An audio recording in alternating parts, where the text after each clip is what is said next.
live from the old academic board chamber, and this is the vetting of nominees for the SRC coordinating secretary, which was reopened because during the first session the position was declared vacant because none of the candidates that applied qualified for the position. And we're live on TV UCC and on ATL 100.5, where we're going to interact with 8 applicants for the position of the SRC coordinating secretary. This is important because per the regulations, we need to reopen nominations when the position becomes vacant after vetting, and that is what we have done successfully.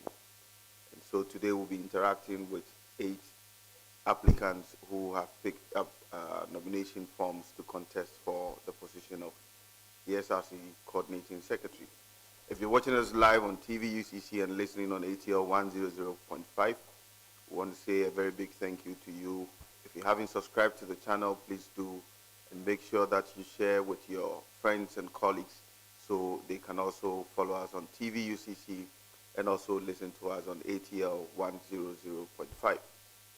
Please also leave your comments in the comment section so we'll read them during the break as well. If the nominee is ready, let us invite you.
All right, you're welcome.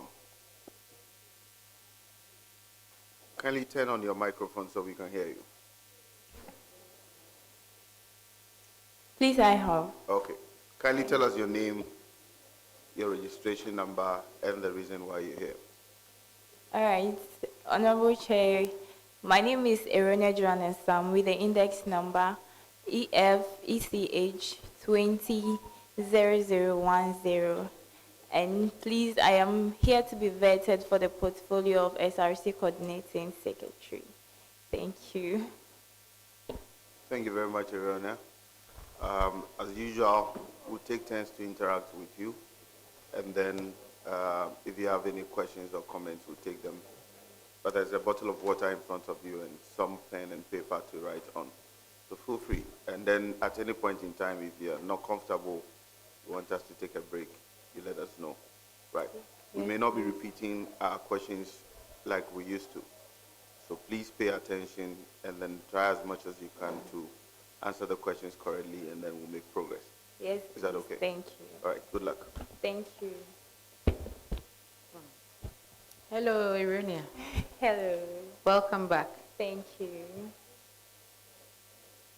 Why do you want to become the coordinating secretary? All right, Chair. I was actually anticipating for this question. So I came earlier on to vie for SRC General Secretary, and it didn't go as planned. and I'm someone who's ready to serve the student populace. And since the coordinating secretary is not too far from the general secretary, I saw it as an opportunity to also come for the portfolio with the vision to serve the people and also contribute my quota to the performance of the university's goals. Thank you. So what is the role of the coordinating secretary? All right, thank you, Chair. One of the roles of a coordinating secretary is to is to coordinate meetings, the executive board meetings, and then the executive council's meeting, and also is to organize meetings of the SRC and also the executive council. The coordinating secretary has to liaise with other members of the executive council to execute some responsibilities and tasks. And any other official assignments given by the SRC or the executive council, the coordinating secretary is supposed So how different is the role of the secretary from the role of the coordinating secretary? All right, thank you, Chair. I believe that the role of a secretary is more of administrative work, but when it comes to the coordinating secretary, it is more about organizing. Tell me one of your major strengths. Strength. You have strengths, right? Very and you have well. weaknesses. So tell me one of your major strengths. Okay, one of my major strengths is that I have a lot of patience, and then I'm very flexible and ready to learn and adapt to situations. Yes. I want you to tell me one of your weaknesses and how you are working on it to All make right, it a sure. strength. Okay, so one of my weaknesses is that I always want things to be done on time, and sometimes when I'm working with my team members and they are not able to do what is expected of them, sometimes I'm a little bit pissed off. So right now, You're a little bit what? I'm a little bit of, I think, yeah. So right now, I'm actually working on it by communicating to my team members to understand. I believe that if people understand the reason why they should perform a task, they'll be able to do it very well and achieve their goals. So I'm still working on it. So when you become the coordinating secretary, tell me one thing that you do, one significant thing that you will do. Okay, thank you, Chair. So when I become the coordinating secretary, I will make sure that all SRC meetings, programs are being organized very well. Just that. All meetings are organized very well. Just Yes, that. please. So my last question, what is a quorum? Thank you, Chair. A quorum is the minimum number of people to be present in a meeting before the meeting begins. Okay. As for your CV, I think we have looked through over and over again, and it looks clean for me. Yes, please. Thank you. I wish you all the best. All right, thank you. Irania. Yes, please. Okay, so the central administration is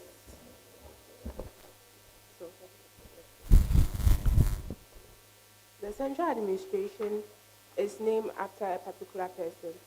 I want you to tell us the name of this person and his status whilst he was serving on campus. Okay. The Chair, I believe the name of the person is Emmanuel Adum Please Obin. kindly address him very well. Sorry. The Chair, I believe the name of the person is Professor Emmanuel Adum Obin. And I think he was the registrar. Okay, so please kindly come clear with your answer, okay? Okay, from what I know, he's the registrar. Okay, so he is Mr. Emmanuel Ado Obin, not Adam. Okay, he's Ado Obin. And he was pro VC, and later he became the Vice Chancellor of the University of Cape Coast. Okay. All right, sure. So you had the name right, but the name wasn't right, and his status too wasn't right. Okay, thank you. But it's a good attempt. Yes. Okay, Irania. How best how best will you handle multitasking? All Very right. brief. Very good. Okay.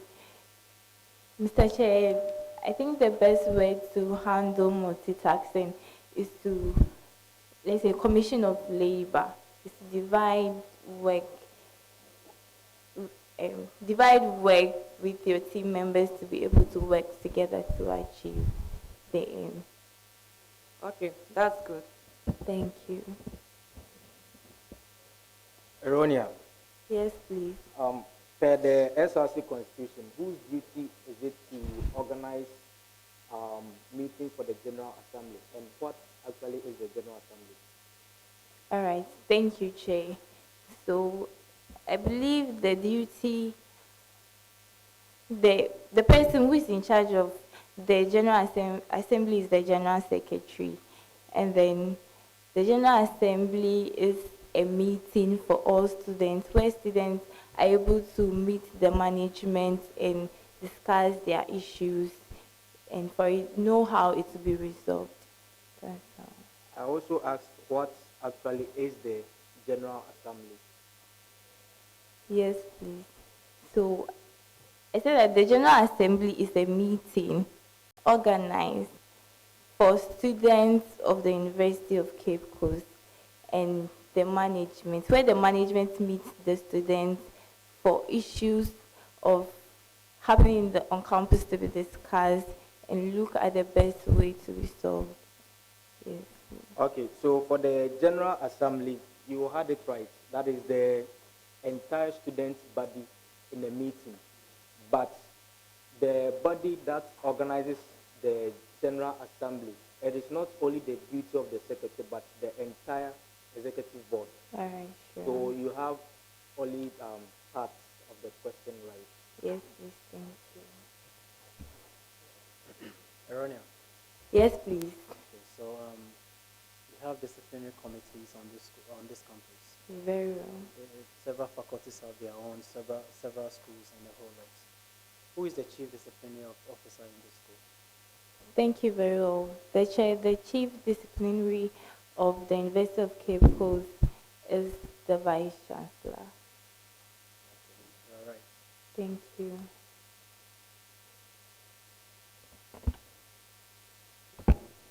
Irania, Yes, please. mention two duties of senior hall tutors in the halls.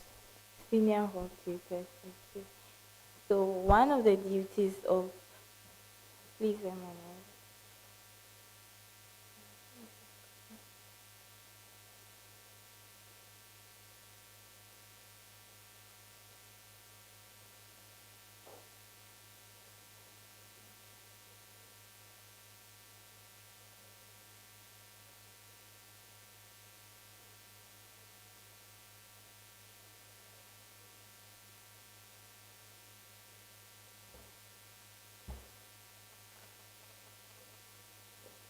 Thank you, Sherry. So one of the duties of the senior hall tutors is to see to it that activities in the hall are being well executed by the various leaders. And also, he's to ensure peace and unity among the students and the leaders of the hall. According to the student handbook page 52, the senior hall tutor shall be the deputy of the hall master or hall warden in the administration of the hall, and then he or she shall act for the hall master or warden in the hall master's absence. So I don't have your answers here, but I perceive it's a good attempt. They indeed coordinate the activities in the hall in the absence of the hall master. Sure. So it was a good attempt, but you Yes, didn't get it correct. Okay. Irania, Yes, please. are you still residing in the hall? No, please, no. But no. you have been to the hall? Yes, please. Okay. The university requires students who reside in the hall, various halls, to follow due processes before leaving the hall at the end of the semester. Kindly tell us what university requires students to do. Okay.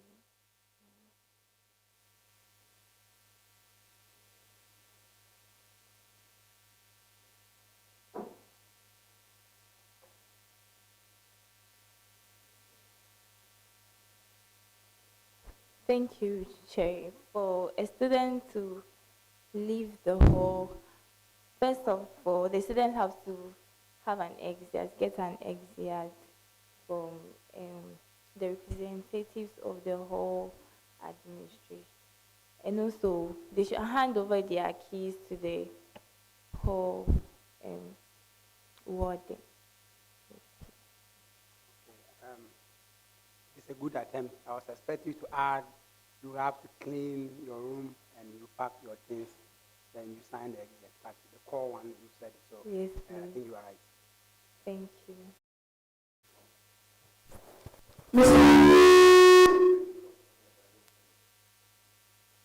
Hello. Miss Irania. Hello. Yeah, please, I'm here. Yeah. So, with reference to the academic responsibilities of the academic staff, give me 2 duties of a lecturer.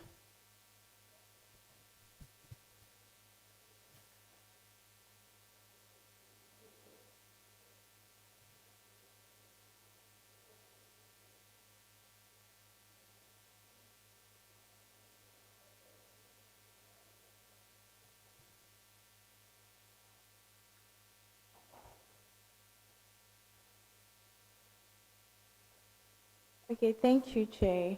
I believe that the duties of a lecturer, one of it is to be able to teach the courses that he is in charge very well to the students, and also he should at least give students 2 quizzes within a semester, and maybe class assignments and other project work. Okay, sure. So that was a good attempt. Thank you. Thank you.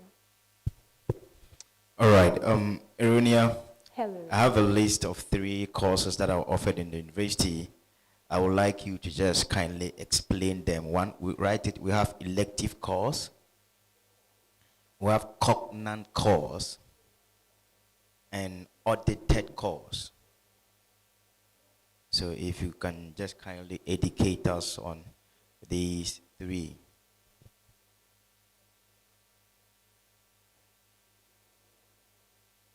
Anyway, you're welcome back again. Thank you.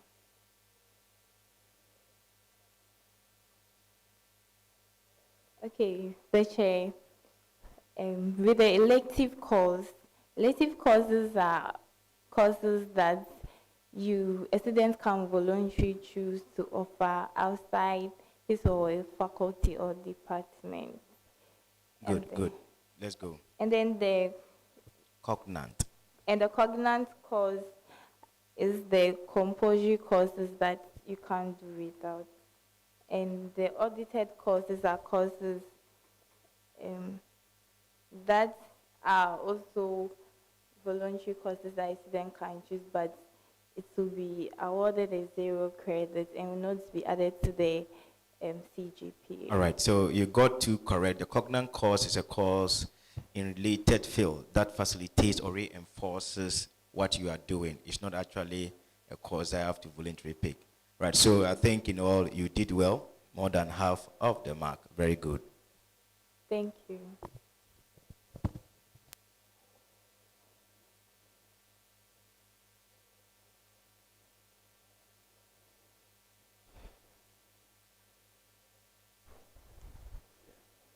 Good morning. Good morning. Do you believe in motivation? Yes, please, I do. You do. So what motivates you? Very well, Chair. I'm someone who is self-motivated. I believe that the best motivation should come from yourself. Even though people can motivate you and push you, you should motivate yourself whenever there are issues or when you feel down, and then whenever there is an opportunity, you should just move and make sure you get the best out of it. What, So- what motivates you? What drives that motivation? That's what I want to hear. Please, I'm self-motivated. Yes, so what So- drives that self-motivation? I believe in myself and then my visions.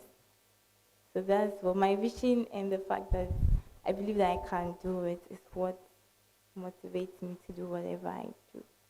And also sometimes the advices and encouragement people give me also motivates You're me. saying you're self-motivated.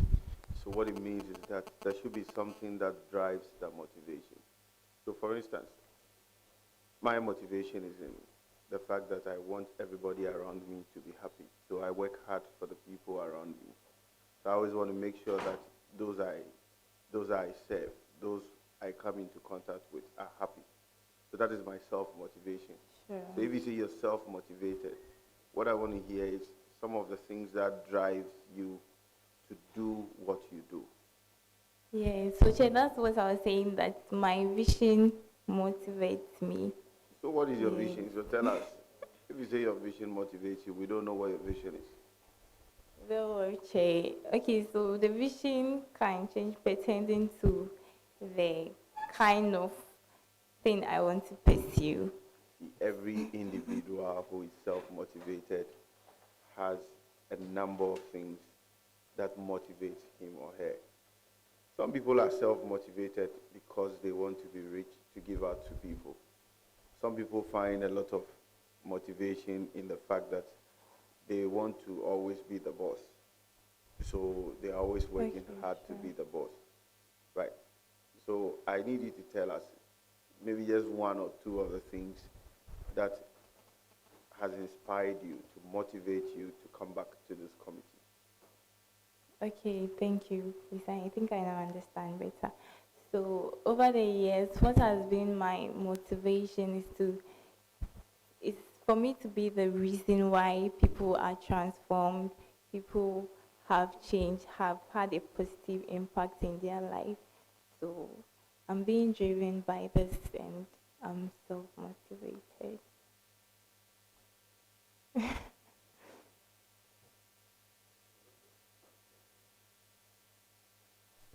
Okay, so my question is simple. Can you mention any three members of the Central Budget Committee?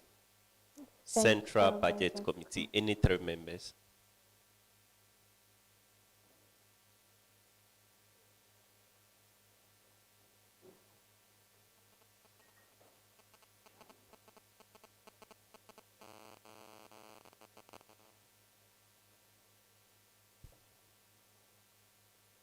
Okay, thank you, the chair. From here, I have the Directors of Finance, the Dean of Students, and the SRC Treasurer.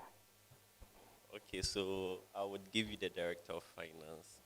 Yeah, but those were not the things I was looking for. So we have the Vice Chancellor, the Pro Vice Chancellor, the deans of the various departments, and other officers who are in charge of finances. Okay. Yeah. So I'll give you half the mark. Thank you. Irania, Hello. there is a footage being aired on Joy News. If I say being aired, I don't mean right now, but they show it occasionally. It's said to be a part of a documentary. And the documentary is about, it's kind of an interview of two of the first president of Ghana's children, Dr. Kwame Nkrumah. What were they discussing in the interview, in the footage?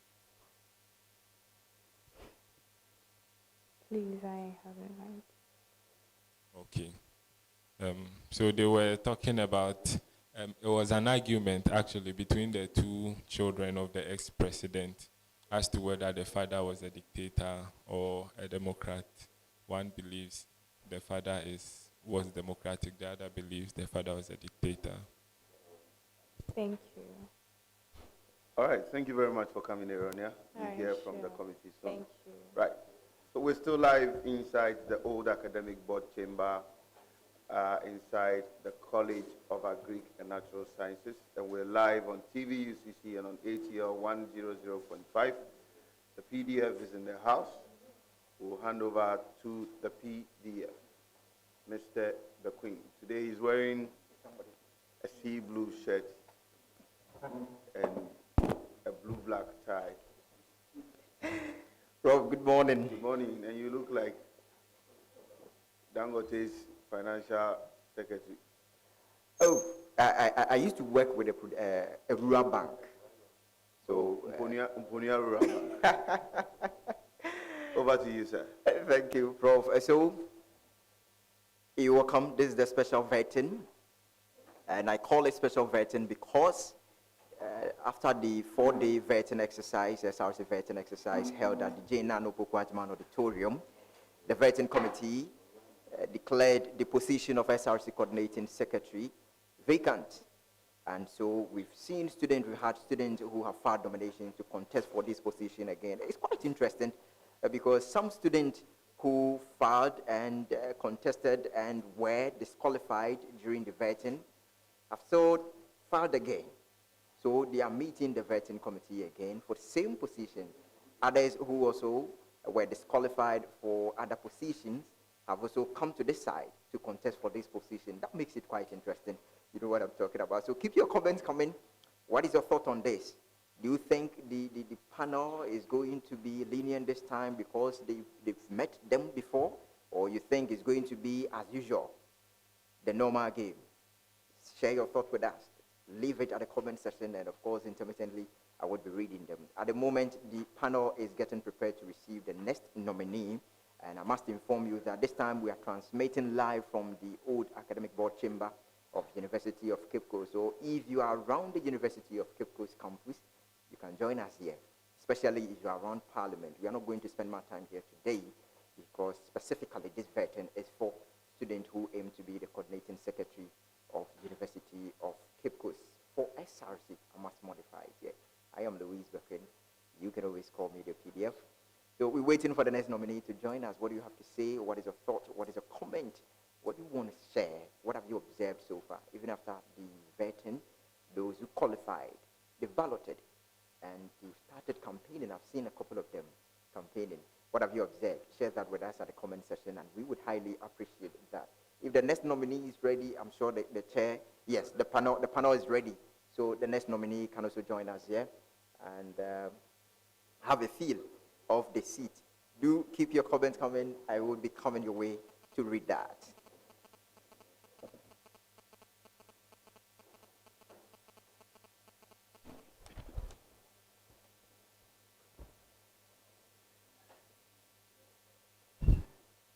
Good morning. Good morning. How are you? I'm fine, thank you. Okay, I'm also fine. We are all very fine. We're happy to see you. Kindly state your name and registration number for our records. My name is Dinah. My index number is EVT/20/0154.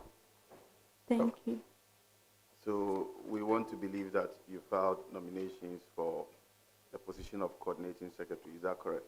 Yes, please. Okay, so we'll take turns to ask you a couple of questions, and then we'll take it from there. There's a bottle of water in front of you. Okay. And so feel free, if you want to take a sip at any time, that's okay. Again, there's a pen and a paper. If you want to write anything, you can do so, okay? Okay. And smile for the cameras. We are live on TV UCC. I believe you know that. Yes, please. Okay, have you subscribed to the channel?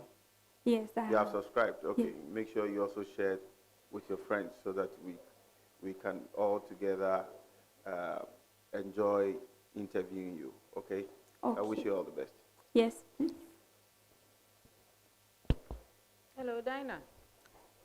Hello, Prof. Yeah, I hope you are doing well. Yes, please.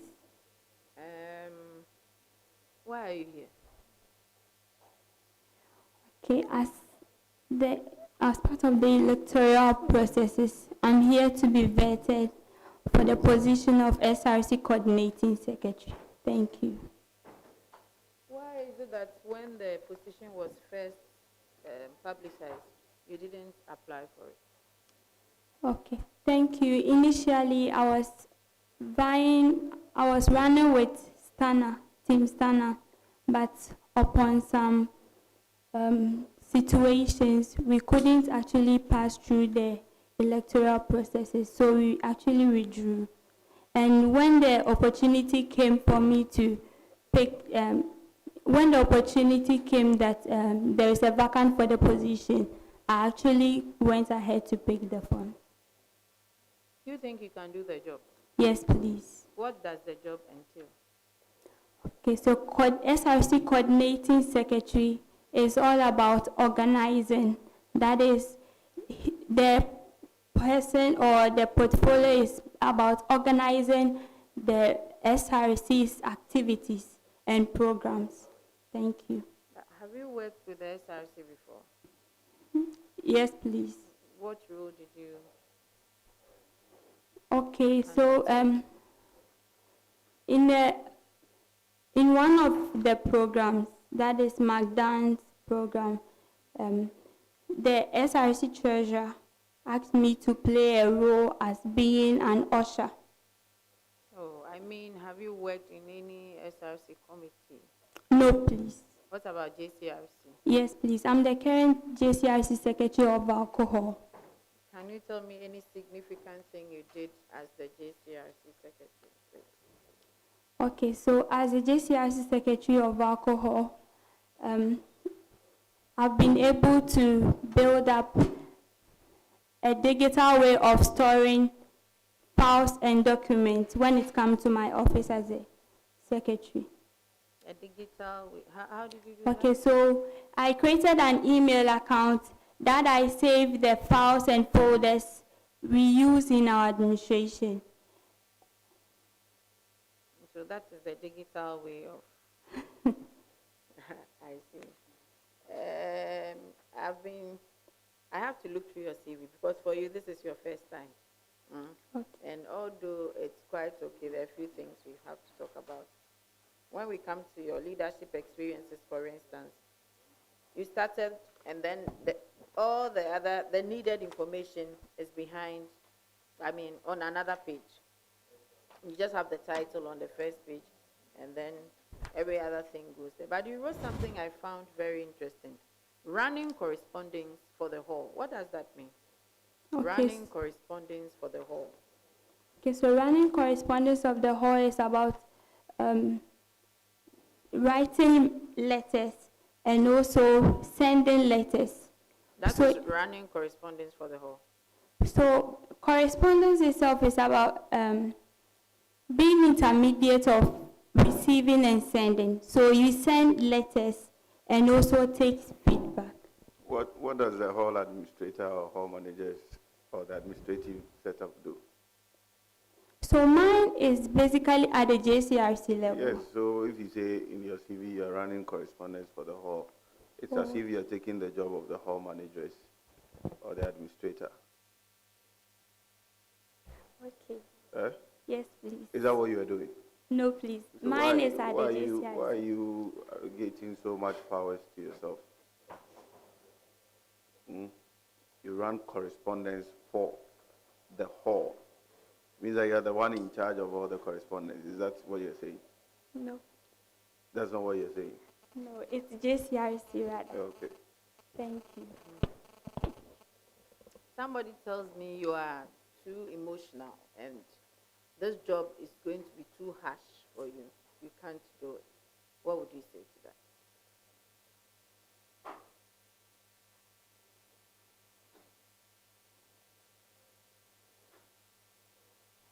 So I, being emotional, would in a way accept response of I, being emotional in a way, would help me to accept responses from, let's say, my followers. Since I'm a leader, I would definitely have followers. So when someone comes to me to report something to me, I have to put myself in a person's shoe, then also address it. So in that state, I would be emotional to help the person solve case or a issue. Who is an emotional person?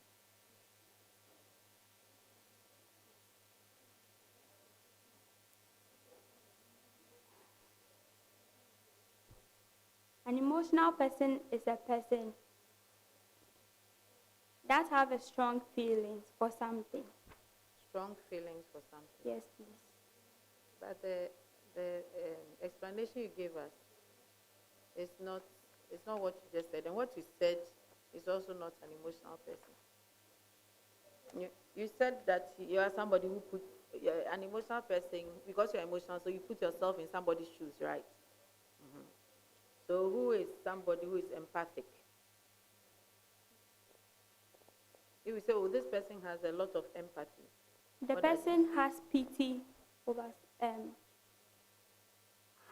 see, how should I? Relax, Boko. Nobody is after you. Just take your time. You were bringing the issue, so all we are asking is what you have said. So just take your time. The person is compassionate. It's compassionate. Are you sure? Okay. Is there a difference between somebody who is emotional and somebody who is empathic? Yes, please, there is a difference. So what's the difference? So being emotional is having a strong feelings for something, but the... Are you sure? That being emotional is having a strong feeling for something. So the strong feelings can be positive or negative. See,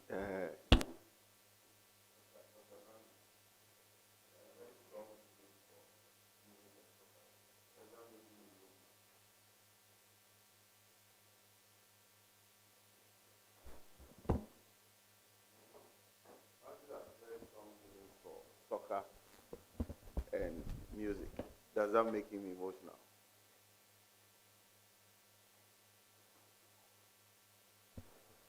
Since feelings is attached, I think. No. What you're saying is not correct. So the fact that someone has a strong feeling for something does not make the person emotional. That is not correct.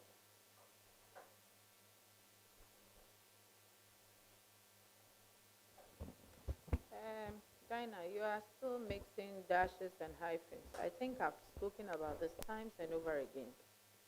So these are things you should have worked on before now. Your alignment is very poor. Basically, the dates are, every date is going somewhere. Your CV is not looking good. So when you go back, you have to clean it. My last two questions for you would be that, so you see the empathy, the one you explained rather, putting yourself in someone's shoes is what empathy is about. Thank and you, bro. Emotional person, somebody who cannot really keep their emotions in check. They cry anytime, they get angry, they get all that. It depends on the emotions you want to exhibit. So I thought you'd say, no, I'm not an emotional person. And then you build on that. But you accepted that, yes, you're emotional. So it means you'll be crying. When they give you something you can't do, you'll be crying or you'll be very angry. Is that what you are going to do? No, please. I took it the other way around. Which other way around? Like strong feelings. Hey, my sister. Anyway, you wrote something here. Participated in secretarial skillet seminar. What is that? Is it skilled or skillet? Skillet. What is that? Okay, so that is a program that my predecessor organized at the hall level. Is skillet an English word? Educate me. I have not come across it before. Secretarial skillet. Yeah, that is the word she used. And did you check it out? Huh? Anyway, you were the class secretary of Yedie entrepreneurship course. What course is that? Is it run in the university? No, please. It's a course I did. I read after SHS. After what? SHS. SHS. Yes, please. Oh, okay. And the name of the course is EADA? No, it's entrepreneurship course, but the people who organize it is the EAD. With respect to your clubs and associations, you have mixed capital letters with small letters, etc., etc. That whole place, it's not well done. Mix capital letters, small letters. Where you did it, it's not there, no addresses. Where were you a member of the Wi-Fi Society? Hunterman Girls Senior High School. Member of Maths and Science Club. Hunterman Girls Senior High School. So we went to Hunterman. Member of Dublin People. Hunterman Girls Senior High School. Hunterman Girls Secondary School.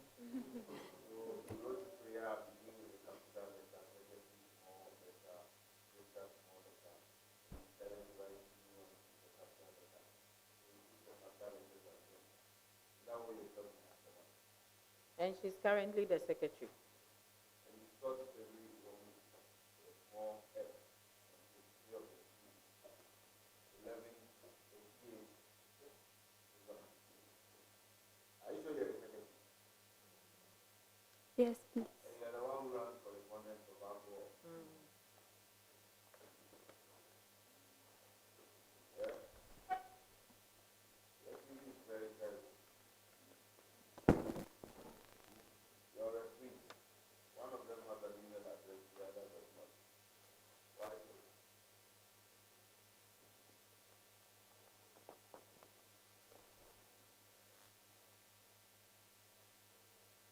What is the meaning about it?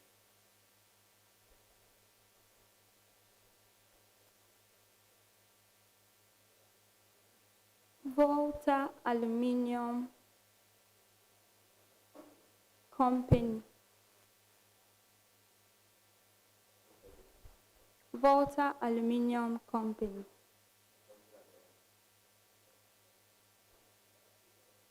Why did you decide to write the sentence? It's about an abbreviation. Yes, please. What's the right way to write it? It should be in caps.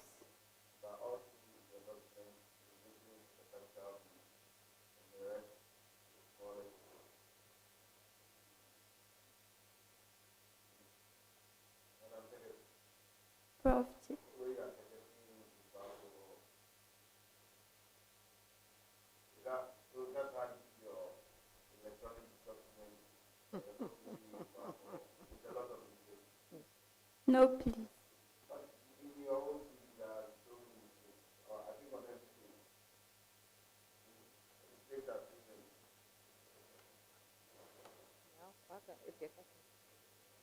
Do you have any strengths at all? Yes, please. What is your strength? I'm able to work I'm able to work with a team. That's your strength. Yes, Another please. one.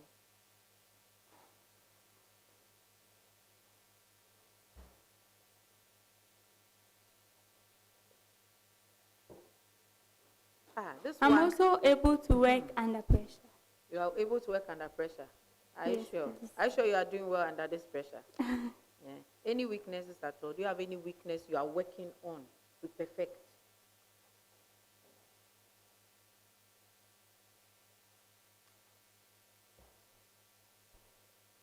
I'm still working with the power Microsoft Word. I'm actually working. My friend, that is not the weakness I'm talking about.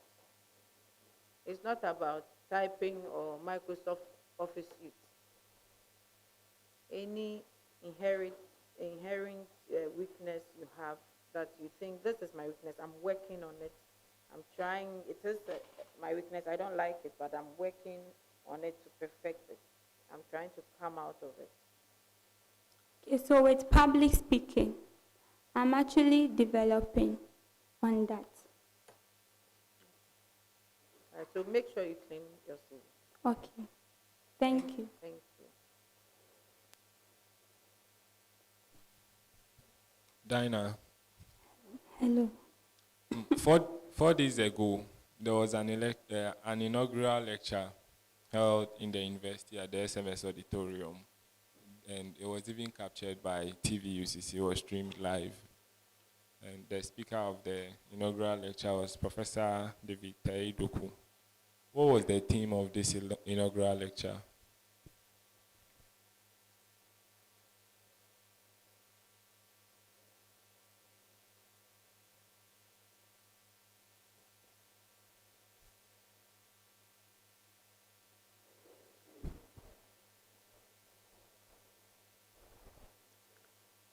The chair, please.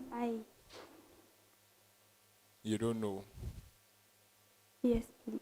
Okay. So the theme is the cause of the cause, with cause caps CAUSS. Is the society the producer of its own health and ill health? That was the theme. So that was what they talked about. Who was the chairperson for the inaugural lecture? The dean. That is wrong. I was giving you a chance to score some points. The chairperson was the...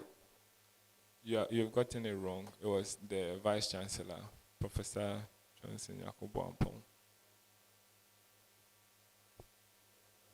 Okay, so you listen to this question carefully.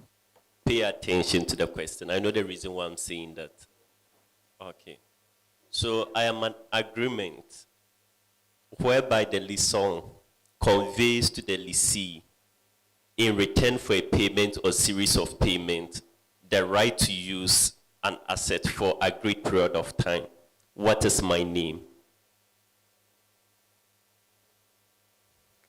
Please kindly come again. Pay attention carefully. So I'm an agreement between two parties. One is the liaison and the other one is the lessee on agreement to use an asset. Who am I?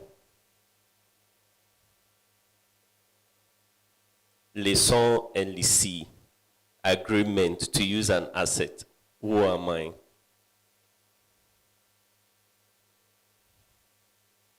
Elise. Thank you. All right, Dinah, let's write, okay? We have list of things, exam offenses, and I expect you to tell me the punishment or penalty attached to each. Now, we have fabrication of data is one. We have refusal to write a statement. And we have destroying material suspected to be evidence of you trying to copy. And the last one is possession of unauthorized materials in the exam hall. So first, fabrication of data. What is the punishment? Refusal to write a statement. What is the punishment? Destroying material suspected to be copying. And the last one is you are possessing materials such that they are not allowed inside. Please, the destroying of materials suspected to be foreign materials that are not allowed in the exam hall. All right, so first one is fabrication of data.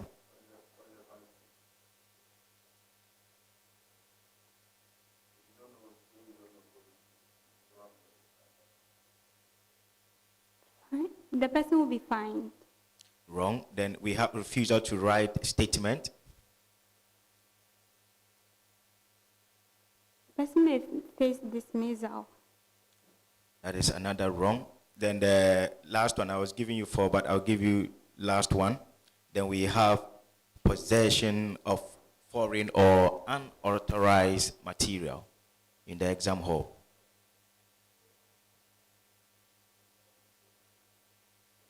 The exams will be cancelled. The entire exam will be cancelled. No, the person's exam will be cancelled. The person's exam entirely will be cancelled. Yes, please. No, that is wrong. I think that paper will be cancelled, not his exams. Okay? So I think you are not making headway. Okay, Dinah, please listen carefully. So the question I'm about to ask is in relation to the responsibility of the academic staff. And then student, are you with me? Yes, please. Who is responsible for procuring consumable materials not normally provided by the department or the university?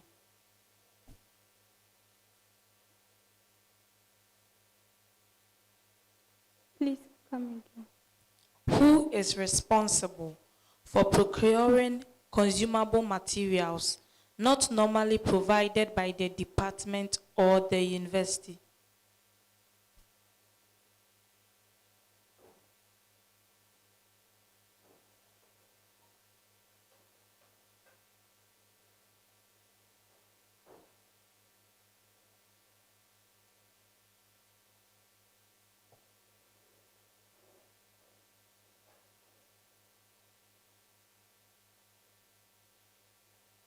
The Directorate of Procurement. Okay, so that is wrong. That is the student. Thank you. Let's do something small on leadership. You've been a student leader all through. I've seen from Antaman through to the University of Cape Coast, right? Yes, please. So you have good experience when it comes to leadership, right? Yes, please. Okay. Do you think leaders should be financially literate? No, please. Why so? Leaders need to know how to manage finance very well in order to ensure the... Did you hear my question? Yes, please. What was the question? Are leaders supposed to be financially literate? And your response was? And I said yes. Sorry. Did we all hear yes or no? No. Yes.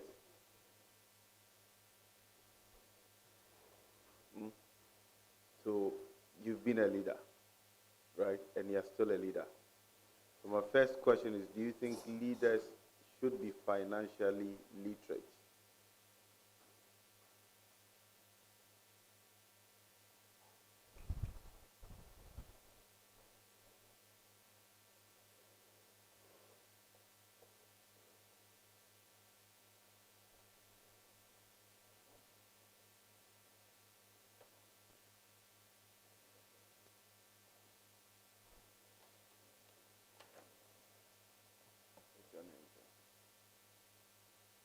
Yes, please. Why so? They need to know what the purpose of. They need to know the purpose of the money that has been given to them to run their administration. And also know how to manage the money. So do you think accountability would be one of the attributes of good leaders? If yes, why? If no, why?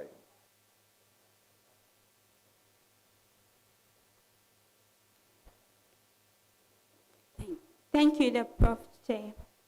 It's yes. And the reason is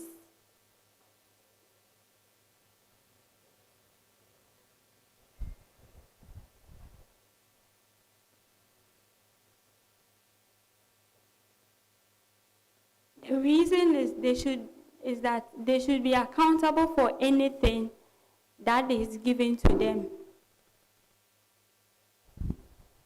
Why do you think they should be accountable for anything that is given to them?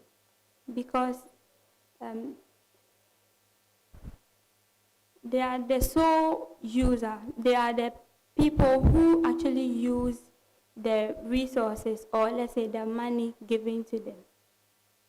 But they use these resources, like I say, for the people. So why should they be accountable to the people?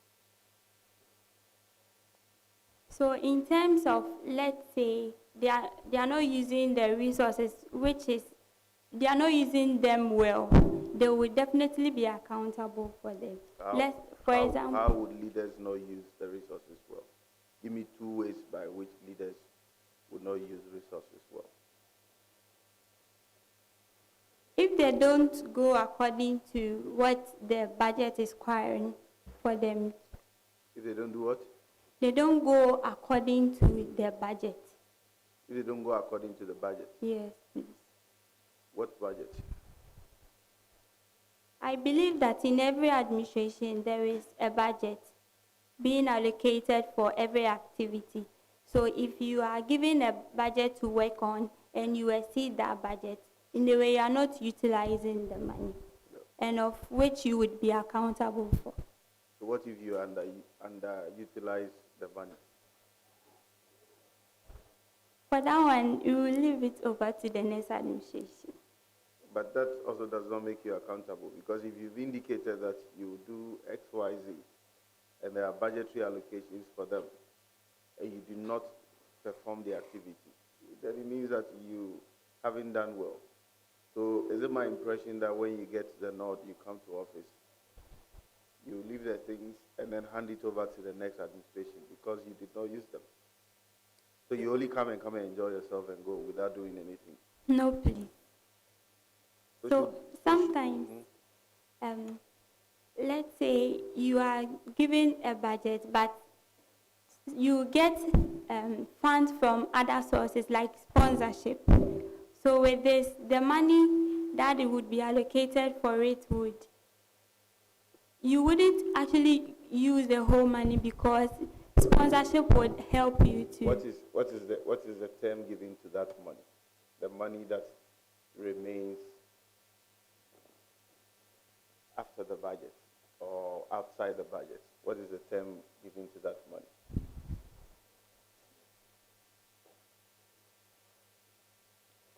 Term used outside the budget. So you're saying that you get money from sponsorship, so the budgetary allocations will not be touched. So at the end of the period, what name is given to that money?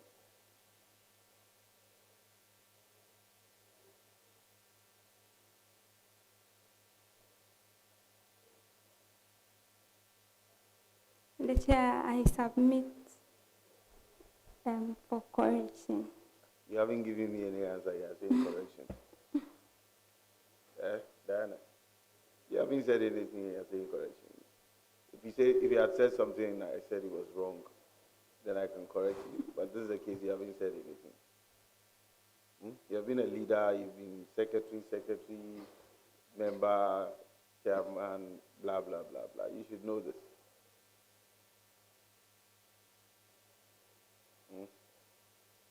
Have you ever heard the word surplus? Yes, please. What's the difference between a surplus and a profit?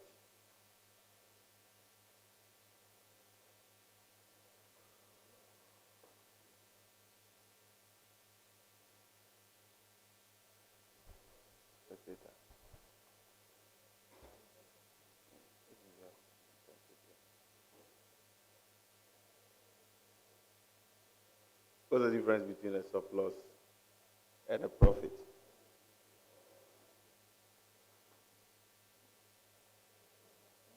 So a surplus is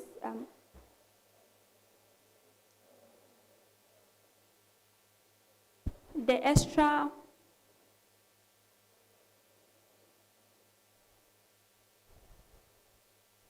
Okay, you be thinking about that. We'll come back to you. Okay. Diane, you asserted that the work of the coordinating secretary is to organize, right?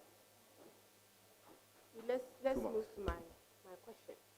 Now, the central administration is made up of 8 components, okay, of which one is focused on the student's body. Aside the one that is centered on the student's body, which is the office of the dean of students, can you kindly outline 2 of these components? Please come again. Dinah, please pay attention, okay? So I said that the central administration is made up of 8 components, okay? One is centered or one is focused on the student's body, which is the office of the dean of students. Aside the dean of students, can you outline 2 of these components?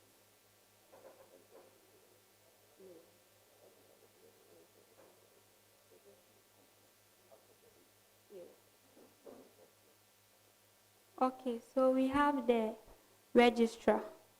Okay.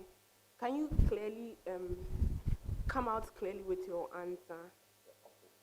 Oh, okay, sorry. The office of the registrar and the office of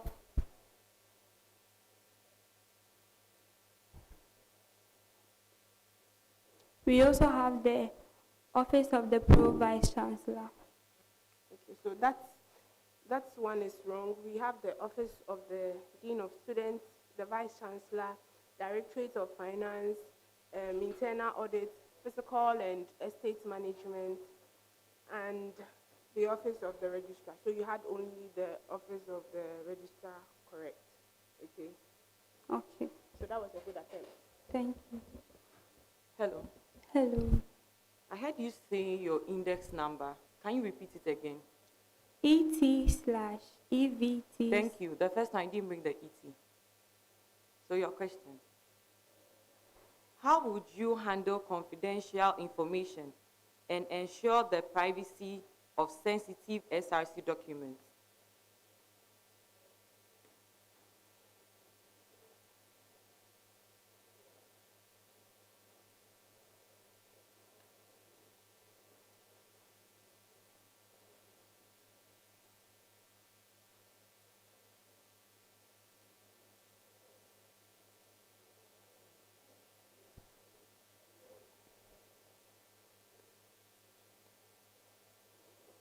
Thank you, the chair. So I would ensure confidentiality in keeping the SRC document in a way that it wouldn't be it wouldn't be publicized. How?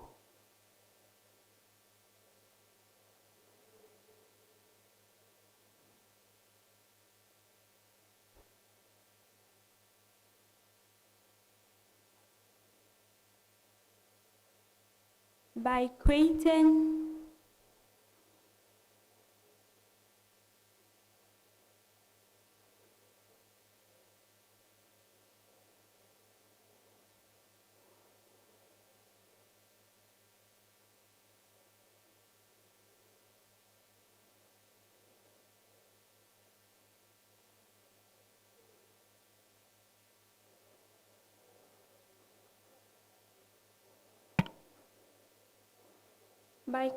a way of Should I continue? yes, please. Okay, when you were talking to Prof. Chair, you said something about Valco, that you have this email, you keep information. Yeah, so I was expecting something like that. Maybe you have a folder, you keep such information there. So do you understand? Yes, please. Okay, so you are wrong. Thank you. Thank you. ADD, I'm here. So a quick one. I just need you to explain some terms you use in your meetings. That is the executive board meetings. Okay. So the terms are motion and then a bill. All right. So explain what a motion is and then explain what a bill is. Briefly. A motion becomes a bill. Thank you, the chair. A motion becomes a bill when it is being discussed among the members of a meeting. Is that your final answer? I said briefly explain what a motion is and also what a bill is. So differentiate between a bill. Yeah. A motion is a topic which is being discussed, and a bill is a discussed motion. Like a motion becomes a bill when it's being discussed among the members. It's being discussed during a meeting, and it has been approved by the members of the city. Okay, I will give it to you. Thank you.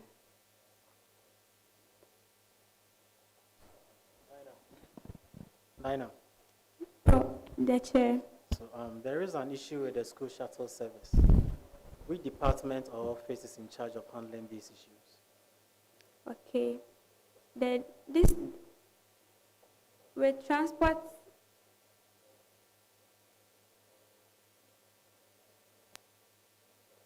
So the transport committee actually deals with such issues. There is a specific office or department or section that handles the issues with the bus service. Which office is that?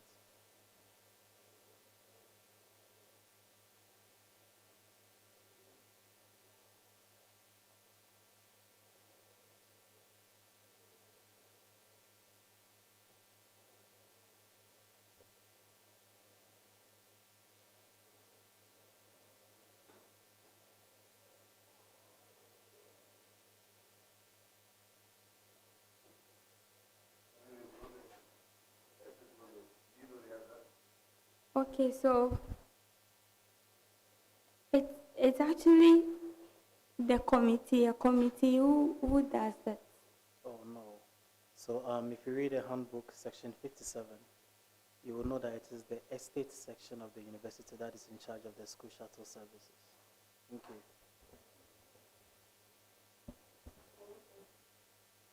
It is wrong. Dinah. The chair. There is a committee called Committee of Heads of Hall. Tell us the membership of the committee. Okay, we have the dean of students, we have the hall master, the senior hall tutor,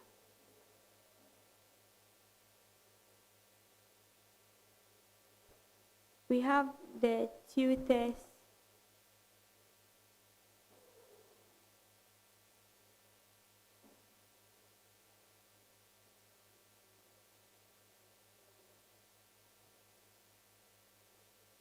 That's your answer. So we have Dean of Students, we have Vice Dean of Students, indeed, Head of Hall to the Hall Master. Then, yes. And you said, okay. And then Senior Hall Tutors, not just the tutors, Senior Hall Tutors. So you got some aspect correct and then other aspects wrong. Thank you. Yeah, so perhaps above average.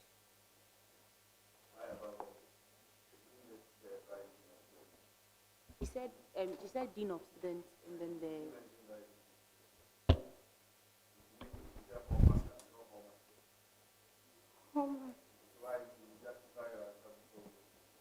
hall masters.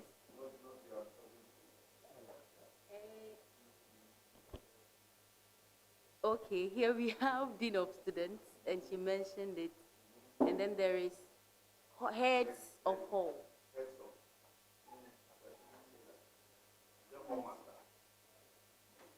Oh, okay. hall masters. How? So how them are?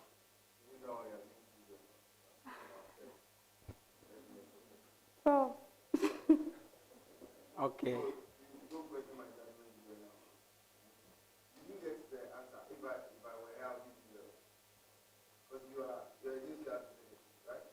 Yes, please.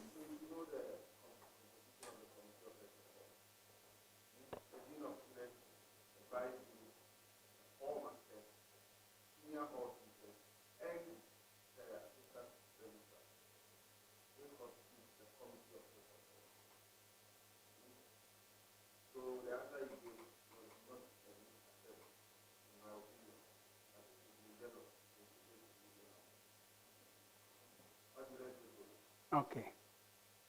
Dinah, The chair. the university is considered a home of adults.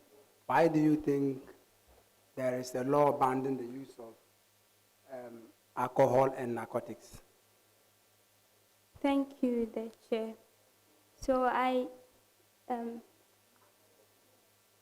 narcotics and alcohol is actually not allowed because when they overconsume it,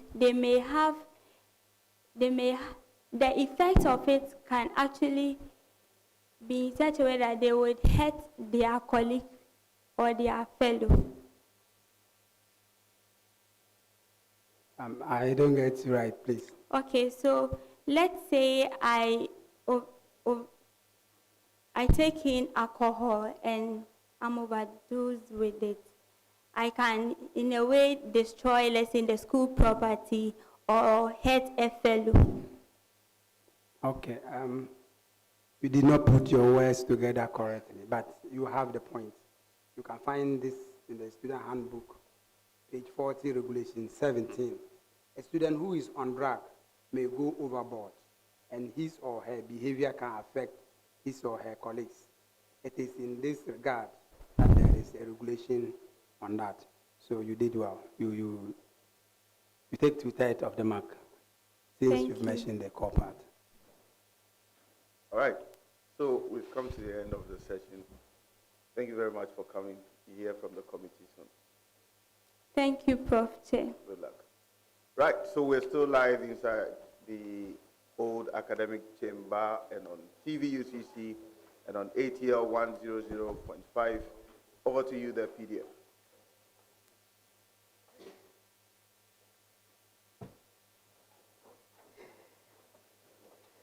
Right, thank you very much, the chair. Of course, I'm back on your screen to read messages that you have sent to us. I told you that I keep them coming, and I would be reading them. You just watched or witnessed the vetting of Dinah. She is also contesting for the position of SRC coordinating secretary. Like he did that. What is your take? I'm picking this one from Frank.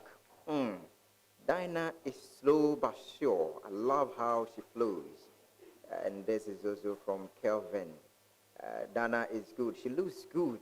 I love how she's composed. And this is also from Belinda. You write to us from Vaco. You added that. Dinah all the way. She's our secretary. We love her. And then this is also from Mapuka. Your name is Mapuka, really? Dinah is too much, but relax. There's a certain lady coming. I won't mention her name. Oh, go ahead, mention your candidate. If you really support the lady, mention the lady's name. That is what we're waiting for, all right? Remember, this is a platform that you have the right to talk about anything, but just that you have to make sure that your comments are very decent. If it is decent, I would go ahead and read it. And this is also from Cecilia. Hey, PDF, you are back on our screen again. You like saying you are back on our screen.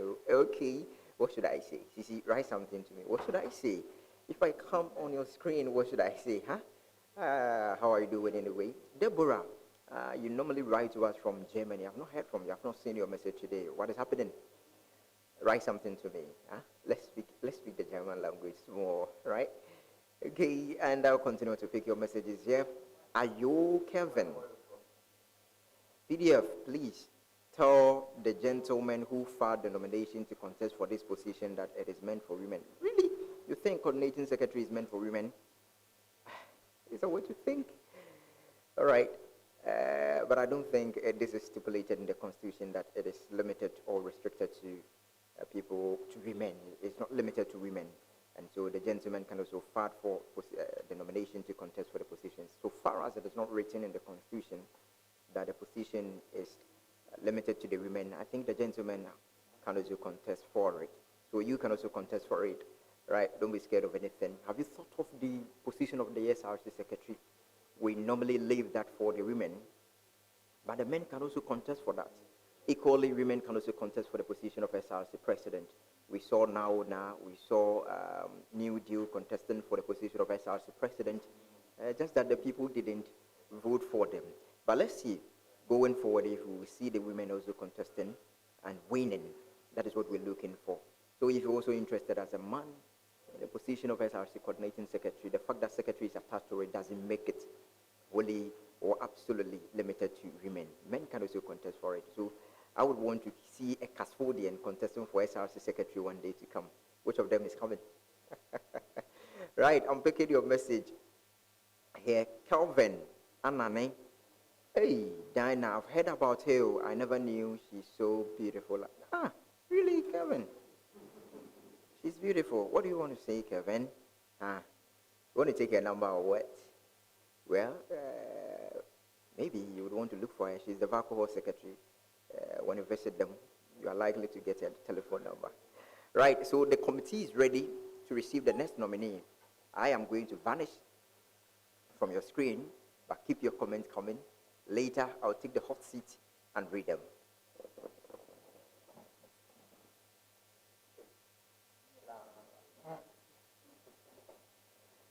Good afternoon.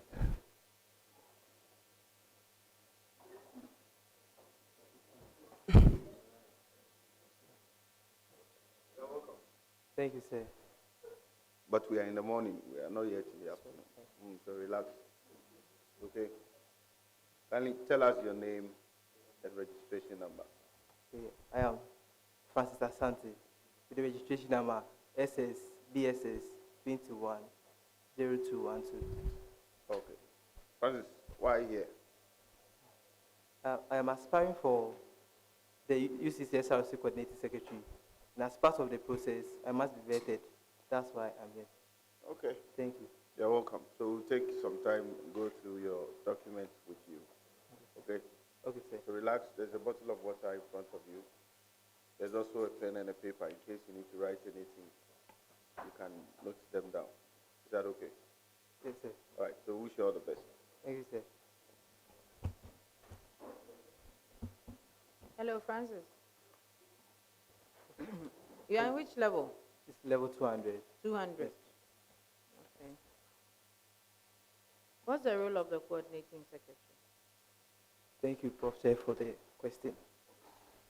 I believe the role of the SRC Coordinating Secretary is to coordinate the activities of the Executive Council to the activities of the Executive Board. That is, the Coordinating Secretary serves as a link between the Executive Council and the Student Executive Board. And the second point is the Coordinating Secretary help in organizing meetings of the Executive Council and the Executive Board. Thank you. So what's the difference between the coordinating secretary and the secretary? Okay, thank you very much for this question. For the Coordinating Secretary, he or she is the chair of the Planning and Organizing Committee. But for the Secretary, she keeps the minutes and the true record of the SRC. Thank you. When the nomination was first opened, why didn't you apply? Thank you very much for this question.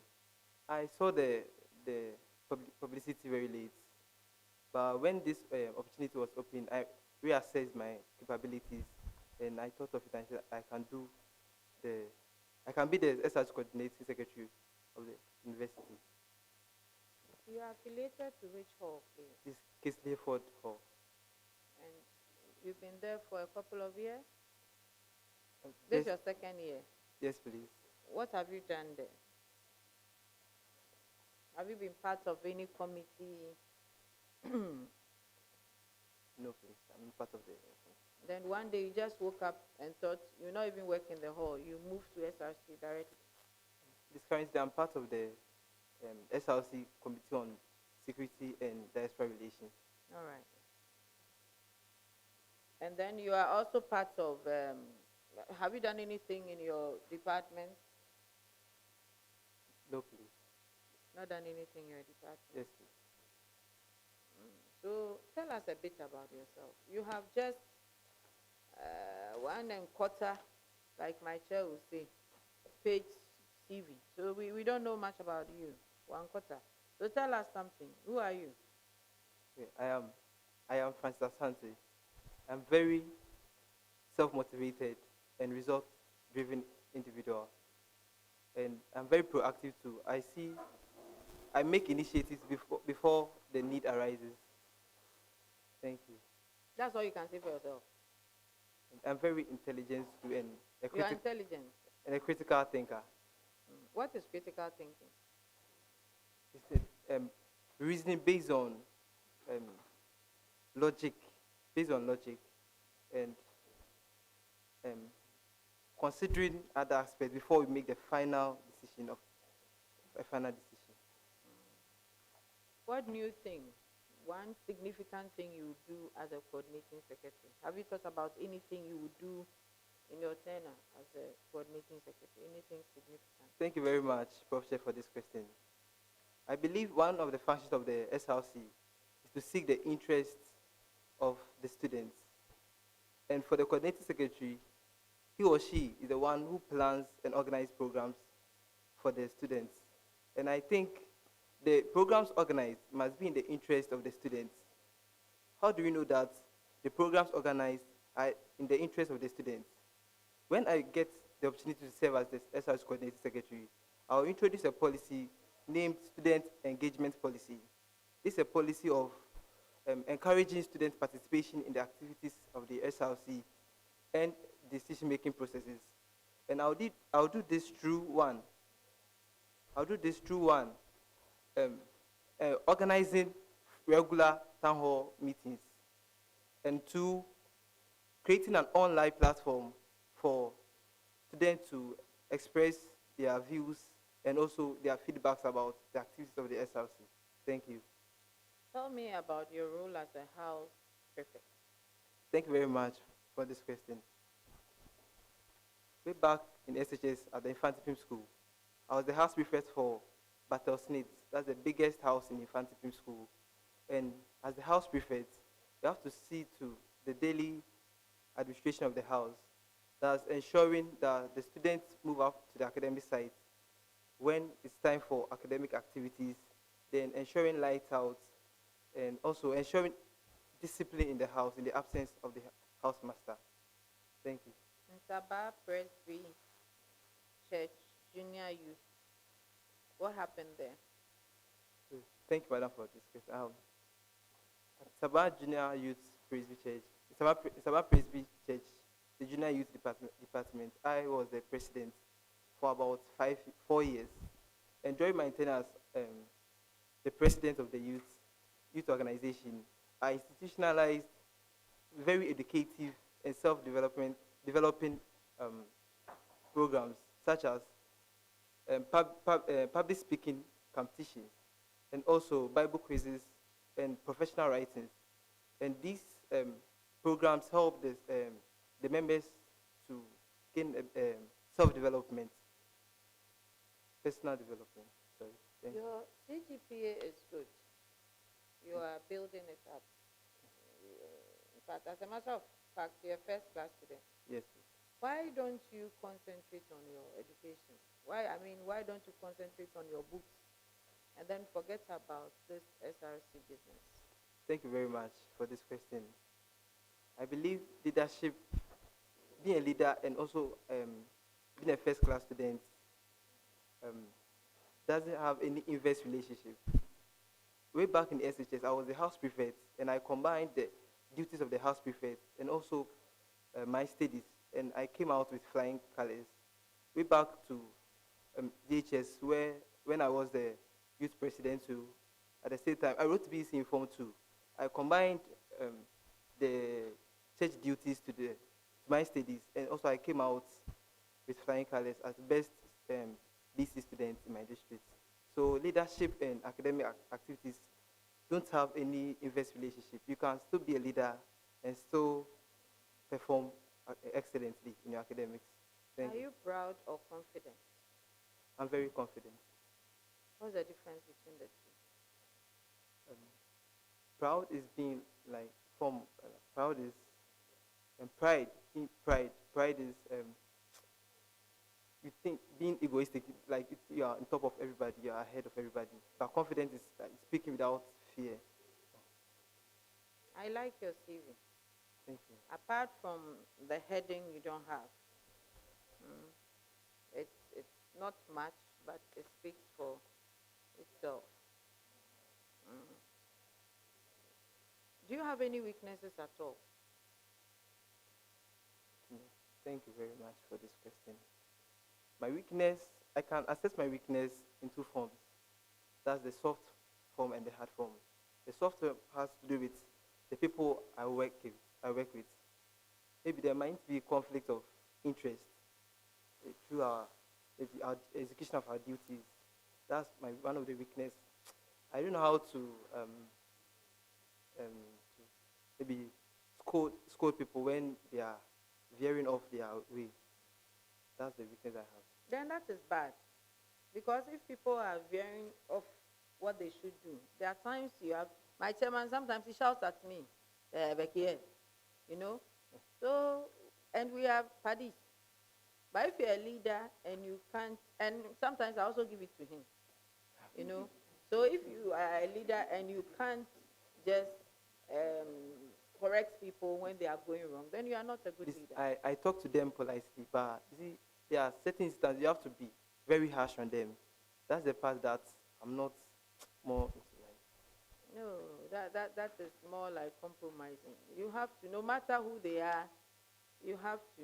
Thank you very much, madam. I'll work on that. So how are you working on that? Okay. When I became the house prefect, it helped me because when you ask a junior boy to do something, maybe sometimes he'll feel reluctant, and I have to be more like hard on him for him to do so. It's building me up. So I will be hard on you, then I'll teach you how to be hard on others. So from here, I'll be very hard on you. Then you also learn to be hard on others. Okay. Do we have a deal on that? Yes. Okay. All right. Thank you. Welcome. Francis, I guess you took part in your year's orientation, right? No, for the current level 100. I mean, when you were in level 100, you oriented and yes, you took a tour around campus. Yes, please. Right? Yes, please. Okay, so there is this building behind the College of Education Studies. Okay. Kindly tell me the name of that building and the college that the building or that center belongs to. Please, can you come again? This is the last time I'm going to repeat it, so kindly pay attention. So there is this building, okay, just behind the College of Education, okay. Kindly tell me or tell the panel the name of the building and the college that the building is under. Okay, so the name of the building is School of Medical Sciences, and it belongs to the College of Health and Allied Sciences. Behind? So if you're facing the College of Education, okay, it's Emisa Ata Language Center. Okay, and the college? I have no idea. You have? No idea. Okay, so is the Emisata Language Center, and the college is the College of Humanities and Legal Studies. Okay, so you had the center right, but the college wrong. Thank you very much. Okay. So that was a good attempt. Okay, Francis. What innovative ideas or improvements do you envision to bring to the role of coordinating secretary? Thank you very much for this question. The work of the coordinating secretary involves organizing. When you're organizing, you have to work with time. There have been instances where students complain that we have this SRC program, the program starts at 6 and 5:30, they are now setting up the place. That's a very bad work ethic. So as the coordinating secretary, I'll make sure that whenever we have a program or meeting, the setup or the arrangement of the place will be on time, maybe 2 hours before time or some hours, 3 or 4 hours before the actual time. And also, just as I said earlier, I'll bring the student engagement policy, which will take data from the students, as in their interest in programs which we should organize for the students. And after collecting the data, I'll analyze. I have a skill in data analysis. I'll analyze the data, then check if the data is in the parameter of the status of the university before implementing those programs. Okay, that's very good.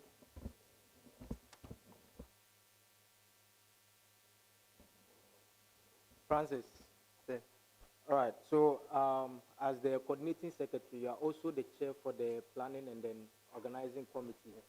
And then one of your constitutional duties is to draw up and submit programs of social functions and activities for students to the executive board. So, can you give us a program outline for a career seminar? Career seminar. Yeah. Okay. Brief, very brief. A program outline for a career seminar. Okay.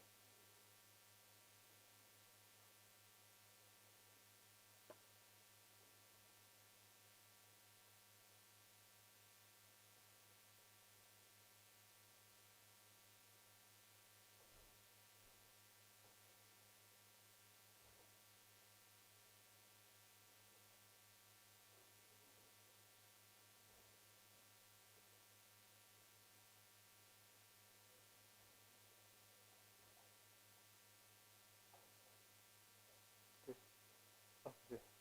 Okay, so first of all, I'll identify the theme for the career seminar. Then assess the objectives, because every seminar should have objectives at the end of the seminar they should achieve. Then the facilitators. Then I'll check the cost of organizing such program. Then the venue and the logistics. I think you are talking about the event planning, but rather I was asking you for program outline. That is, you have the theme there, yes, and then the opening and then the introduction of the program, the keynote addresses, and also the panel discussion, and also maybe the closing ceremony, right? So you had it wrong. Thank you. Francis. Sir. So as the SRC coordinating secretary, a lot of students will come to you for answers. So let's look at this case. There was this unrest on campus as a result of unresolved conflict between Kesley Hayford and then ATL. That resulted in damages to some students' vehicles on campus. On what condition will the university take responsibility for those damages? Thank you very much for this question. First, when the unrest, which is a form of demonstration, rallies, assemblies, or processions, if the organizers or the students involved in the unrest sought permission from the dean of students, then the school will be responsible for the damages. And also, when the vehicles or the assets, the properties damage is licensed by the school, then the school will be for the damages. Okay, so you are right. What I was looking for was the second part. So the university accepts no responsibility for motors that are not registered in the school. So you are right. Thank you. Francis. Hello. Hi, Francis. Yes, please. I have a very simple question, and it requires some keywords. You try to explain, but if you don't bring those keywords in the explanation, you get out of the mark. Who is entitled to be affiliated to a hall of residence in the university? A fresher or a level 100 student who has gained admission to the university. That's your final answer? Yes. So yes, it's all students, but what I was looking for was that a student can be a regular student or a non-regular student. As stated in Student Handbook page 31, but it was a good attempt, and I think you deserve above average.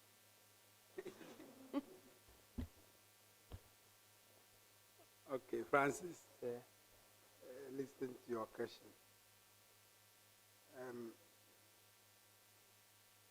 You may write this word down in case you don't get the pronunciation right. Mutilation.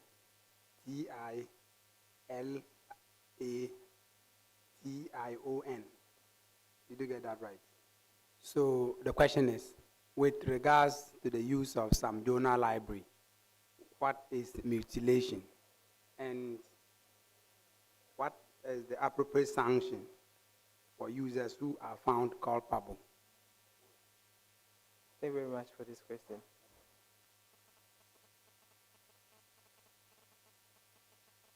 Mutilation is taking a book from their appropriate shelf. Like books are arranged according to subject-based or indexes, and interchanging the book from its appropriate index to its appropriate shelf to a different shelf. Yeah, continue. And the question is in two components. So continue. The punishment will be first. You'll be warned. Okay, so you can find the answer in page 21 of the student handbook. Mutilation is an unauthorized removal of library books. This may attract a fine of not less than 3 times the price of the book and suspension from the university. So your attempt was good. You deserve above average. Thank you. Francis.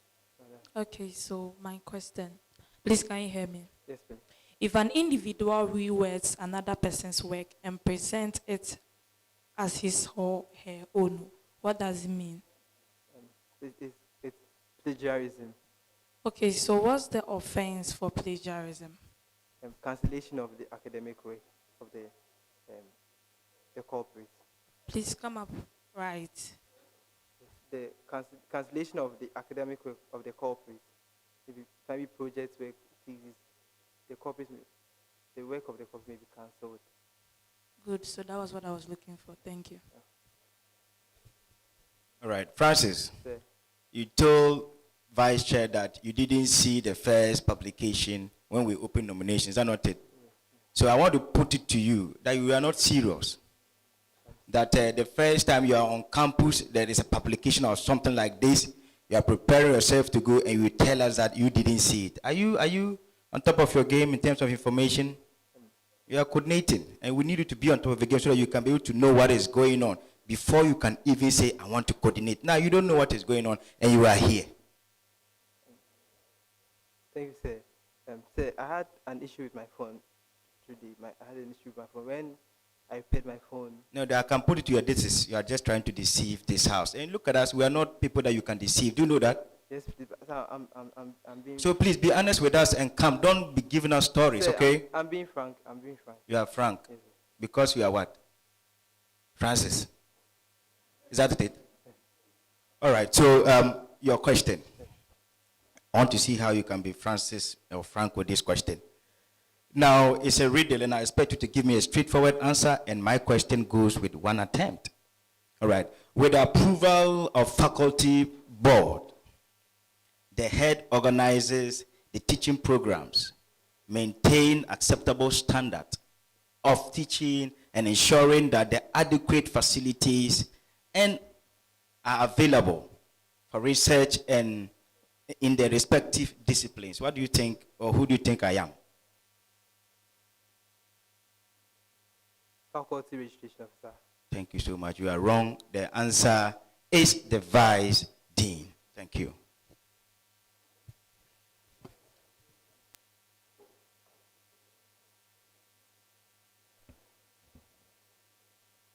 St. Francis, relax. Relax. You've been president before. You've been president before. Yes, please. How many times? Once. Yes. And you were house prefect too. Yes, please.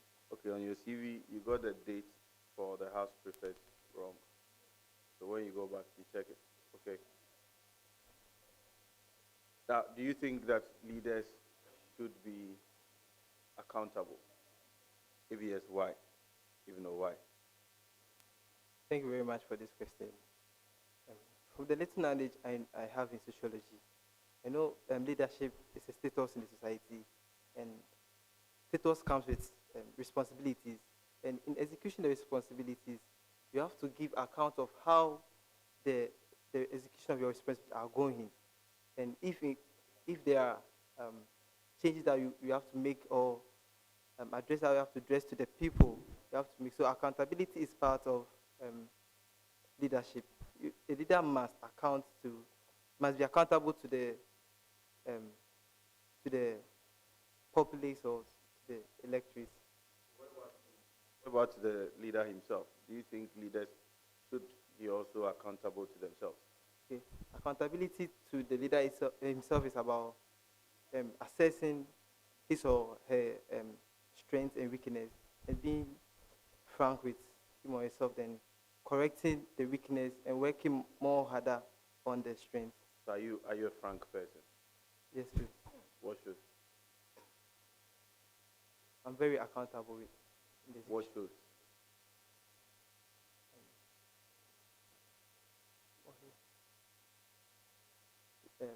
In my previous role as the youth president, every year you have to go to a district session and pre-district session to make account of how the youth service is going.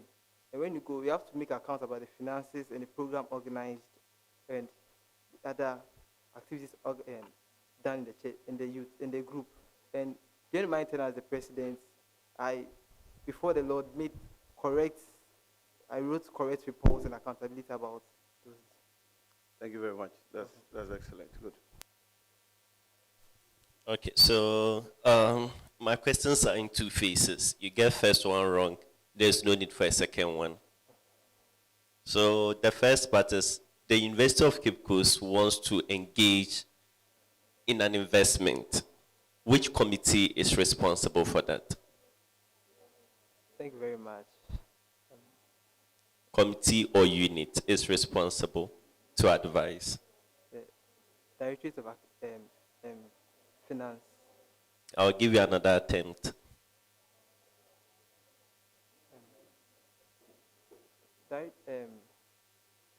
Directorate of Procurement. This is no procurement, it's an investment. No idea, sir. You have no idea. So automatically you forfeit the second one. Thank you. Francis, have you been following the news? Yes, please. Okay, so when was the Wimbledon final played? Which two players played in the final and who won? Please come again. I said, when was the Wimbledon final played? Do you know Wimbledon? Okay. You've never heard of Wimbledon before. Did you watch any of the past videos of the vetting we did? Yes, sir. You did? Yes. And you didn't hear Wimbledon? Oh, okay. So since you don't know, can I educate you so that I take my marks? Pass. I should pass. Well, pass means what? Yes. Okay. The university, last month, a new building was inaugurated for the College of Distance Education. It's off campus. It's not here. Yes. So where is this building located? It's a center, actually. It's not just a building. It's a center, a very nice center. Where is it located, and who did the inauguration?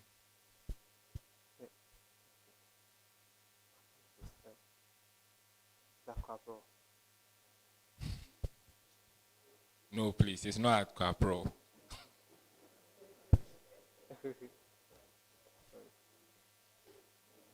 You haven't heard? Because if it's at Quapro, you would have heard. Okay, so it's not here. It's nowhere near here at all. It's at Aguna Nyakrum. Supposed to be a... I'm closer to that place. And you didn't know? Or you didn't hear? Because I'm in school. I've been off this one time. Yes, so it's supposed to be a training and conference center. Yes. And was inaugurated by the Minister of Education. Do you know him? Yes. What's his name? So that, and his constituency. So that you score some points, you get half. Dr. Educhum. Dr. Educhum. Dr. Educhum. Yeah. That's the only. And where is his constituency? No idea. No idea. Okay. He's the MP for Bosomchi. So you get 1 mark.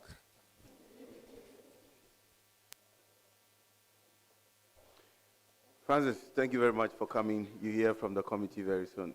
Right. So we're still live on TV UCC and on ATL 100.5, and we're transmitting live from the old academic chamber, where we're interacting with nominees of persons who have picked nomination forms for the position of SRC coordinating secretary. We just interacted with the third person. We have 5 more to go. If PDF is here, we'll hand over to him to go online. If he's not, the committee will take a short break and then we'll continue soon. So just give us some intel.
You're welcome.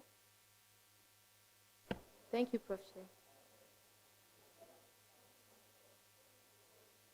Kindly state your name and index number Thank you, Welcome Prof. Chair. My name is Franklina Yankee. My index number is ET 200134. Okay, you're welcome, Franklina. Thank you, Prof. Chair. Is it the first time you're appearing before us? No, please. Second? Yes, please. Wow, that's impressive. Thank you. Why did you decide to come back? Thank you very much for the question, Prof. Chair. I believe in falling and then rising back stronger as an individual, because there are ups and downs in whatever we do. And I believe that if you fall as an individual, that shouldn't discourage you from rising back to your feet and doing what is needful. So that's why I'm back, because I believe in myself and I know I have the capabilities of serving the university as a whole for the portfolio I applied for earlier on. Thank you very much. Congratulations for coming again. Thank you, Professor. And I hope you know the routine already. Yes, please. So we'll take turns to go through your CV and then ask you a few questions as usual. Okay. And then we hope to be out of the place soon. Okay? Right, so I see you were SRC Hall Judicial Board Secretary. Yes, please. Tell me about that. Thank you for the question, Prof. Chair. As an SRC or Judicial Board Secretary, I write sermon letters to summon those who have violated the rules and regulations of the hall. Then I send it back to the Chief Justice to sign, and I deliver it to the clerk to dispense it at the various places where it's supposed to go.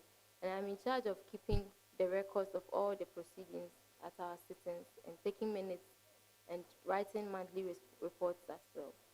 So why didn't you go for the SRC Secretary? Thank you very much for the question, Prof. Chair. I didn't go for that because when I came to school, I met the coordinating secretary then I spoke with her, and then based on the skills I have acquired on campus and some of the trainings I've been, it gave me the zeal to gather the prerequisite skills that will be necessary for the coordinating secretary. That's why I've applied for it. Give me a couple of those skills. Okay. And tell me what the coordinating secretary does. Okay. Thank you for the question, Prof. Shem. I'll give you a couple of those skills prior to my experience back in the senior high school as a head girls prefect. As a head girls prefect, my other colleagues were coming from different classrooms and in different programs. So what I did was that I was able to study them, know what they like and what they do not like, and know how they will respond to certain situations or happenings. And since I know myself better, I adjusted with them to be able to work effectively with them. And as the head girl also, I ensured to mobilize all the prefects to be on their heels and then work harder for the success of our administration and ensure that everything concerning our administration was effectively correlated and were in order. Now, to the functions of the coordinating secretary. The coordinating secretary is to coordinate all the affairs of the executive board, which is the SRC executive board, and be the head of the planning and organizing committee, and also act as the secretary in the secretary's absence, or take the stead or take the office of the secretary in her absence. So, Prof. Chair, thank you very much. I see. Now, my only worry is that you still didn't take time off to work on your CV. After we went through it the other time, there are still some errors. Okay, in your educational background, you didn't indicate the start of your program, and then you rather indicated level. Then you had 300. But for the others, you have institution, year, qualification, institution, year, qualification. So I was expecting you to be consistent with that. So the year would come, the year you're beginning, and then the expected, or you say if you're still in school, you say to date, okay? That aspect you did not correct. And then also, if you come to page 2, Holy Spirit Preparatory School, you wrote the school with a small s. You're saying,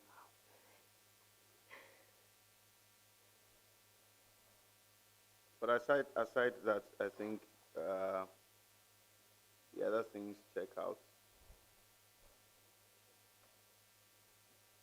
Singing.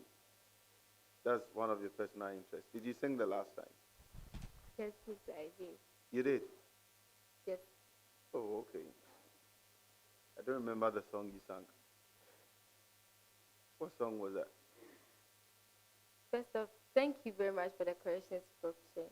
Yeah, duly noted. And I sang I gave you anywhere I didn't mean. Okay. Okay. Okay. You have any comments?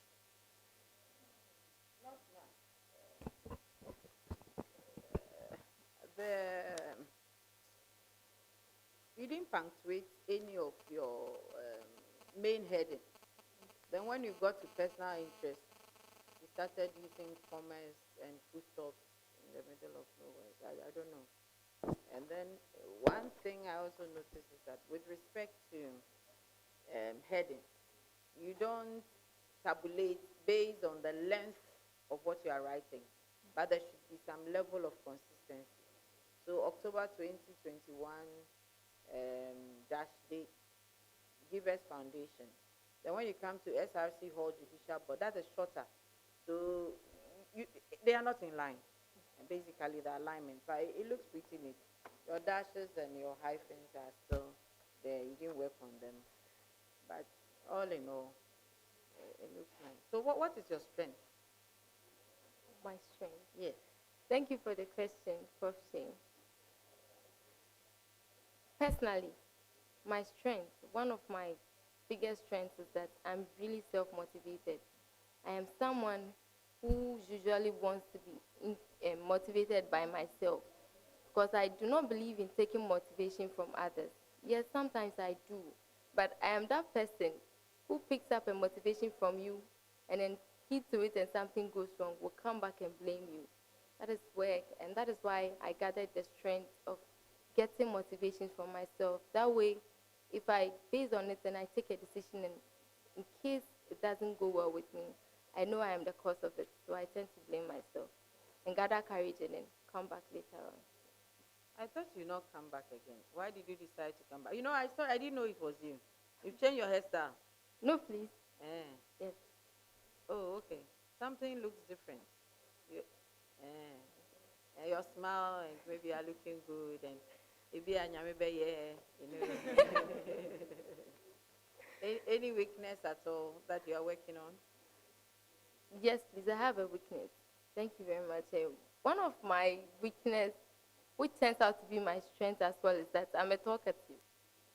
Yes, and because of that, I am able to air my opinions in meetings or in terms of discussions, because since I like talking, I would always talk and talk and talk till I get that my decisions or my suggestions are heeded to. But most times I'm right, but they feel like I like talking, so they wouldn't want to listen to me. And one of my weaknesses, which also turns out to be my strength, but I'm working on it very hard, is I used to have poor delegation skills. I prefer to do things on my own rather than letting someone do it for me. So moving forward, I've realized that it's best I speak to people to let them know what they are supposed to do, and then provide them with deadlines that they're supposed to do this, because of course I can't do everything on my own, especially if by God's grace I become the coordinating secretary. I can't do everything on my own, so I really worked hard on my poor delegation I said you're a skills. team player. You wrote here that you're a team worker. Yes, please. But what you're saying is not the same as. Prof. Chair, I am saying I am a team worker based on my experience back in the senior high school. Like I said earlier on, all the other prefects were coming from different programs and in classrooms. So what I did was that I assessed them. I sat back to note, take a good look at them, know what they like and what they do not like. And since I know myself better, I also assess myself to be able to correlate with whatever we do. So that way, I got to know that in case someone does something bad, this person wouldn't like approach A to talk about the issue, but would like approach B. So I noticed the various differences in people, and then I worked with them. What do you not like about me? And Tvucc, I like everything about you. For the instances I've had with you so far, I like especially the way you correct us when we are wrong and the way you pinpoint our mistakes. I really like it because personally I like it that way. It will make you sit on your toes and work better. So I like it. I wish you all the best. Thank you, Auntie. Franklina. Yes, please. I guess you've been to the Samjona Library on countless occasions. Yes, please. Okay. So there is a newly furnished, ultra-modern space, at the Samjona Library. Can you tell us who championed that cause and why it was established? Okay, thank you very much for the question, Prof. Chen. The newly furnished space in Samjona Library is the Knowledge Commons, which is located on the right side or opposite the Research Commons. It was championed by the former President, His Excellency Christopher Datson, in collaboration with the Library Board. Former President of? The University of Cape Coast. Former President of? Former SRC President of the University of Cape Coast, His Excellency Christopher Datson, in collaboration with the Library Board, because he realized that the Research Commons is a place which is specifically made for graduate students. But since there was no place for research for the undergraduate students, they used to troop in and out, which causes some sort of inconvenience. That was why he came up with that initiative. And the Knowledge Commons is being used by undergraduate students here on UCC campus, and then the University Practice Senior High, and then the University Junior High School sometimes. Okay, that's a good answer.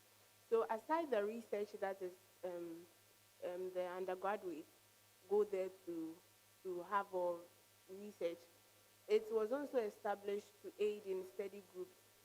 There is no place at the university or at the university library where study groups were encouraged. So another purpose of which he advocates or championed this cause was to also create a space or an avenue for students to have study groups aside the summer huts that we have across the campus. So that was a good and excellent answer. Thank you very much. Okay, Franklina. Yes, please. I saw in your CV Holy Spirit Preparatory. Where's that located? Thank you for the question, Prof. Chair. Holy Spirit Preparatory School is located in Takwa. Takwa town, so precisely. Oh, okay. Your question. How would you handle logistics such as venue selection, equipment, documents, and transportation arrangements? Thank you for the question, Professor. Can you please reiterate the question? Okay. How would you handle logistics such as venue selection, equipment, and transportation arrangements when it comes to organizing an event? Thank you very much. Can I please have a moment?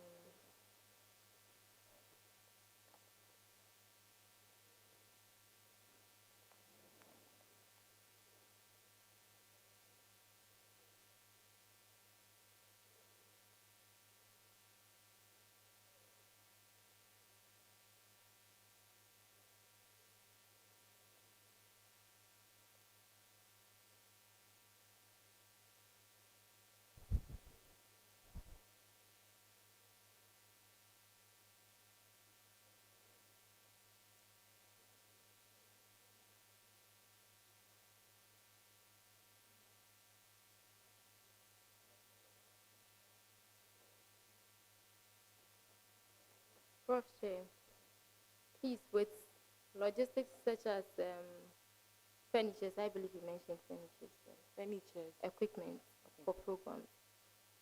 In instances where the equipment are outside campus or they are within campus but not close to the venue, you will have to liaise with the transport unit of the university so they help you convey it to the venue, and then you arrange that with the help of other executives or your committee members. And then with logistics, like another thing, like with the venue, in seeking for a venue, you write a letter to the Directorate of Public Affairs, I stand to be corrected, please, to seek the availability of the venue. But in writing the letter, you state the time and then the theme for the program we are going to organize. Okay. That's what I know, but I stand to be corrected. Okay, you did quite well, but I was looking out for identification of a suitable venue. Consider the factors such as the capacity and accessibility of the course, of which you said something about it. Maintaining a relationship between the trusted supplier and ensuring timely delivery.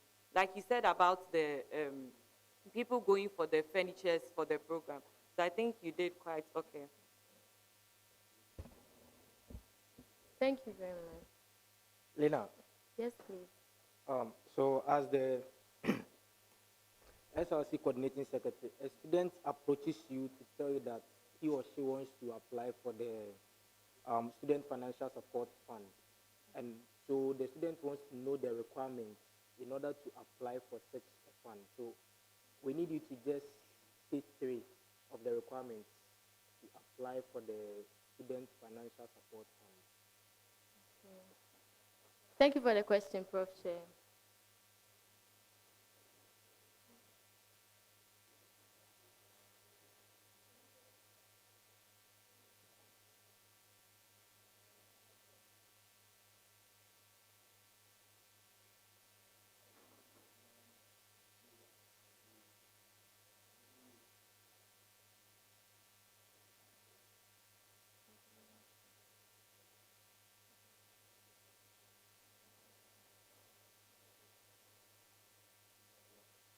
Prof. Chair, please, if a student wants to apply for Tvucc, that student must be a student of the University of Cape Coast who has spent at least 1 year, that is, has successfully passed through level 100 in the school.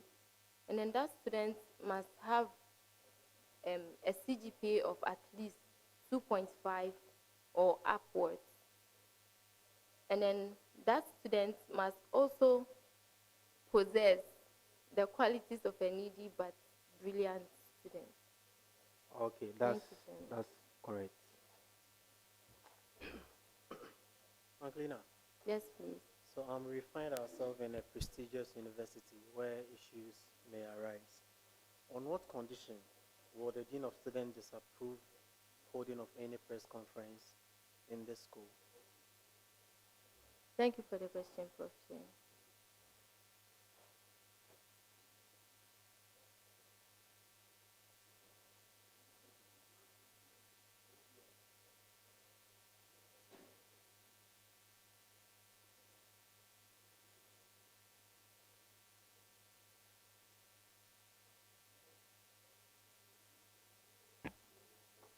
Prof. Chair, please, if some of the conditions, or I mentioned please, some of the conditions that the Dean of Students will not allow someone to hold a press conference in the university is that if the press conference the person is going to organize is going to interrupt with the peace and serenity of the university, he's not going to allow that. And also, if that press conference is going to tarnish the image of the university, the Dean of Students will not approve that. Okay. Thank So you you're very right. much. Thank you.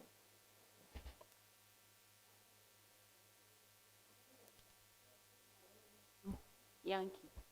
Which is Thank your you very surname? much. Yankee is my surname, and I am Ayenswa.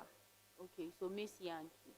Yes, please. Please, my question is very, very simple, and I'm looking out for keywords. You should be able to bring those keywords for the full mark. Okay. Explain to the panel what aiding of offense means. Thank you very much for the question, Prof. Chair.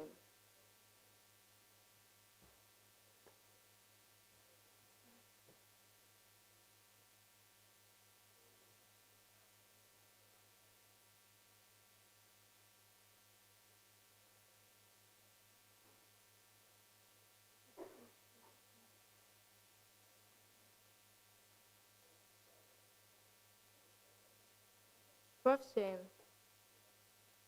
per my understanding, when I read the student's handbook, what I recall about the meaning of aiding of offense is that it's when a person facilitates someone or guides someone to commit an offense in the university by giving the person's directions as to how to go about the offense. That's all you read about aiding of offense in the student handbook? No, please. Okay. So, Prof. Shem, if you help the person or you facilitate the offense and the person goes through successfully, you, the facilitator, and the person you help to commit that offense are all going to receive the same punishment. Okay, that's a very good attempt. The key words I was expecting includes that whether this aiding or facilitation is known, unknown, certain, or uncertain. Okay, so there's an aiding, there's a facilitation, and of course you are liable to suffer the same sanction as the actual culprit. But the key words I was looking for was that this process should be, you are still an offender, whether you know it or you don't know whether you're certain or uncertain. So it was a very good attempt. Thank you very much. Okay, Franklina. Yes, please. You are welcome back. Thank you. All right. Suppose the vetting result is published and an aspirant is not qualified. What processes do you think the aspirant must follow so that the matter will be finally brought to rest? Tell us all the processes involved so that the matter will be brought to rest. Thank you for the question, Prof. Chair. Please, can I have a minute to gather my thoughts? Okay.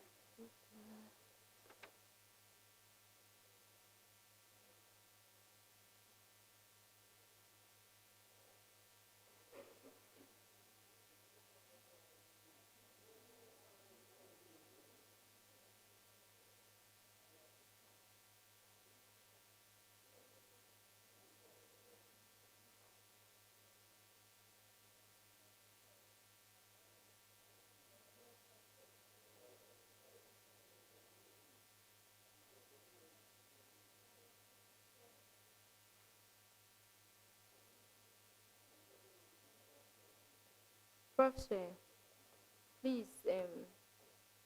in case the result is published and then someone is not satisfied, the person has 48 hours to write to the Dean of Students. And if the Dean of Students reads the reason the person stated and he thinks that he can't do anything about it, he will then forward it to the registrar. But the Dean of Students has 48 hours, 24 hours, to respond to the students. Then he'll forward it to the registrar. And if the registrar also is not able to do anything about it, the issue will be then forwarded to the Vice Chancellor. And whatever decision the Vice Chancellor takes is final in this instance. Thank you. And please, Franklina, let me be frank with you. This is your second time. And you have, your organization, you have confused us a bit. Let me give you the second chance to redeem yourself. Tell us the processes involved. If you don't get the question, I can read the question for the last time for you too. But if you get the question, you can forge ahead. I'm saying that if an aspirant, if the vetting result is published and an aspirant is not qualified, or let's say disqualified, I want you to tell us the processes that that aspirant must follow. I mean all the processes, so that the matter will be finally brought to rest. Thank you for the question, Prof. Chen. The aspirant is supposed to write a petition to the Dean of Students. And then the Dean of Students will go through, determine the reasons the student stated, and if he can't do anything about it, he will forward the issue to the registrar. If the registrar also goes through and then he also can't do anything about it or nothing proceeds from there, then the issue will be forwarded to the Vice Chancellor, or the petition will be forwarded to the Vice Chancellor. And in this instance, whatever decision the Vice Chancellor takes, or the response the Vice Chancellor gives, is final. Okay, Franklina, you have a fair idea of it, but our chair is here. I expected you to have taken us through the processes. Okay, so if an aspirant is disqualified, and the first thing the aspirant needs to do is to petition the vetting committee. And the vetting committee will look at it. Within 48 hours, the vetting committee should be able to resolve it. If the vetting committee is not able to resolve the issue, then the issue will be forwarded to the Office of the Dean of Students. The Office of the Dean of Students will also have 24 hours to resolve it. And if they are not, the Dean of Students is not able to also resolve it within the 24 hours, then it will be forwarded to the registrar, not the Vice Chancellor, please. And then the decision of the registrar shall be final. I want to be sincere to you, or frank to you. You've mentioned the Dean of Students. You should have 1/3 of the mark. Thank you. Prof. Chair, please, I mentioned the registrar too. Then I missed one. Very generous. So you either take it or I overrule. I accept it, You Prof. accept. Thank you, Honorable Member.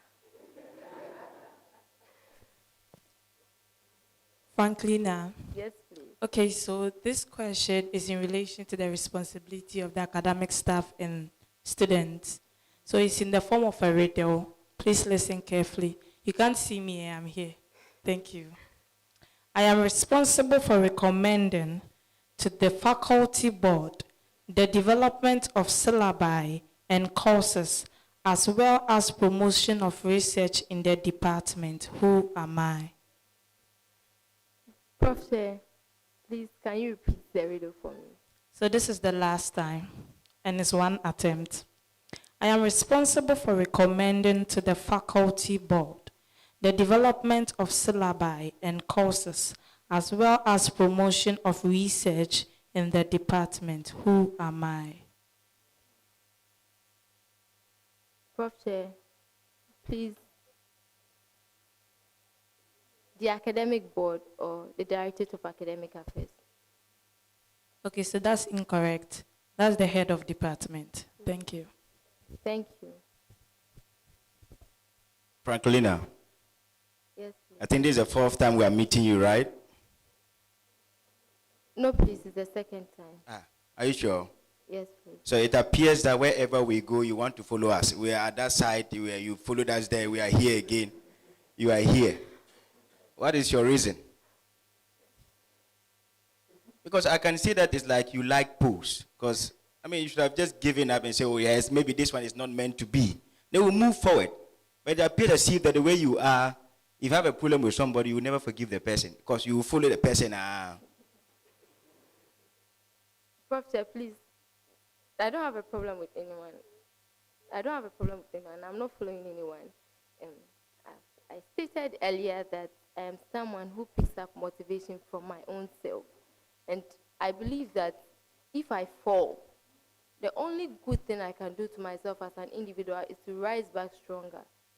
When you rise, you can just stay in your own domain, not to be following us wherever we are going. Anyway, that's on the lighter side. Your questions are in three folds, but then when you get the first one, they will proceed then in that order. Is that clear? Now, lighterly. Yes, please. All right. With the end of semester exams is 40 and 60. Then before we get to the 40, we do some activities in the university. What is the requirement before you get the 40 continuous assessment? What are the components that constitute the continuous assessment that gives us the 40 mark? Thank you for the question, Prof. Chair. A minute, please.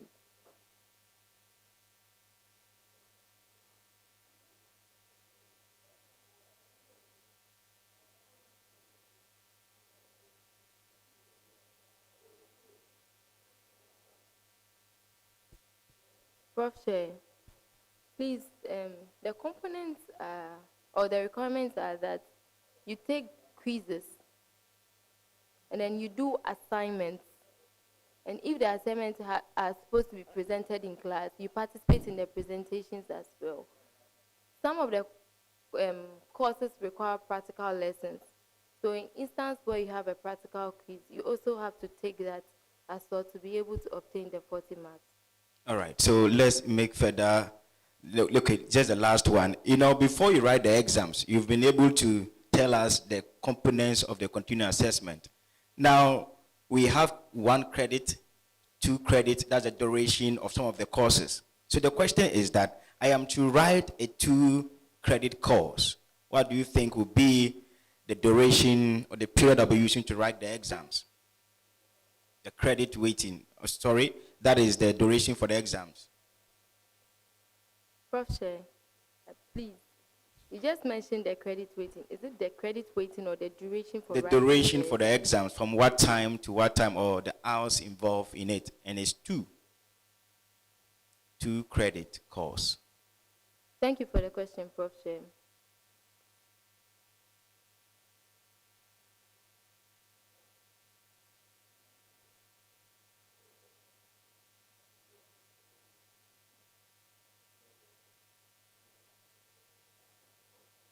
Prof. Chair, please, I believe that you will use the duration of 1 hour, 30 minutes to 2 hours to write this course. All right, that is very good.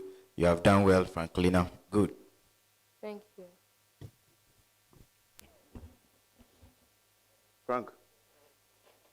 Frankie.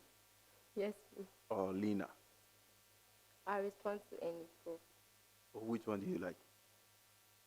You just mentioned the Frankie. It's nice, so. Frankie. Yes, I like it. Your parents won't have any problem with us calling you Frankie. No, please. My dad calls me Frank. Okay. I like the vibe. I like the fact that you believe that if you fall, you rise. Do you think that leaders are prone to making mistakes? If yes, why? And if no, why? Prof. Chair, please, I believe that mistakes are prone to happen, or they are bound to happen. But as a leader, a mistake can happen to you as an emergency. You didn't know it would be. But as a leader, if you know that, or if you get a scenario of a mistake you are about to make, I believe you should quickly find a solution to it before it happens, because you are the front liner of the student. Should you make any mistake, it can or might affect the student's body as a whole. So do you think leaders should be proactive? Yes, please. Yes, please. So give me 2 things a leader should do to be proactive at all times. Thank you for the question, Prof. Chair.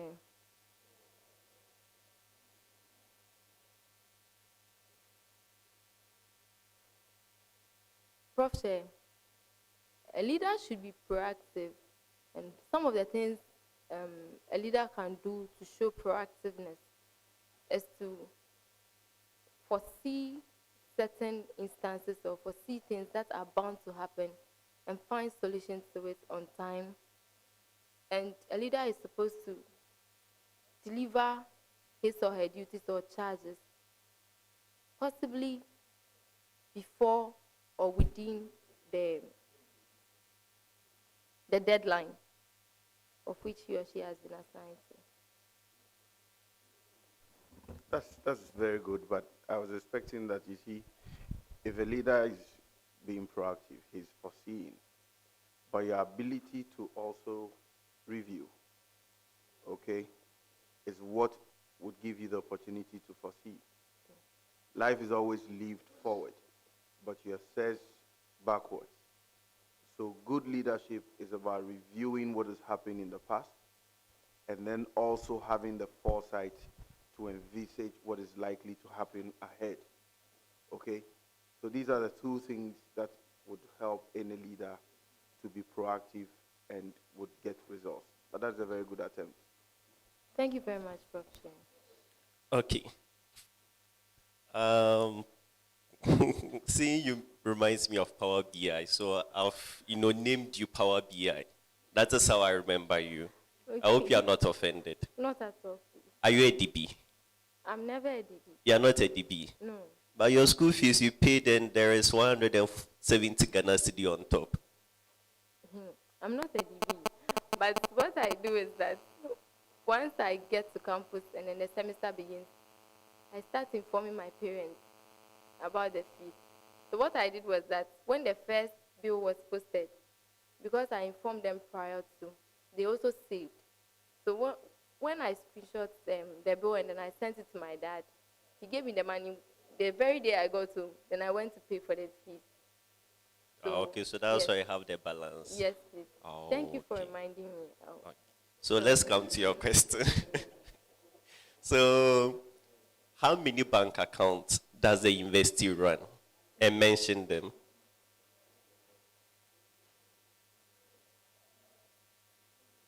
You remember this question, right? No, please, sir. This was a question I asked you the first time. No. Can you please ask me your question again? So I'm asking, how many bank accounts does the University of Cape Coast run? And name them. Prof. Shay, please, I will have to think about this. So please spare me some time. Okay.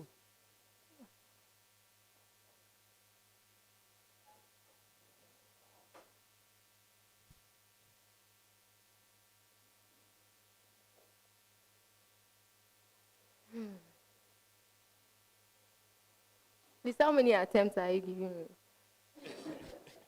Okay, so I'll be generous to give you 2. 2. I'll name them. Okay, I'll try. Okay. Based on where I pay my fees. Okay. How many bank accounts does the university run?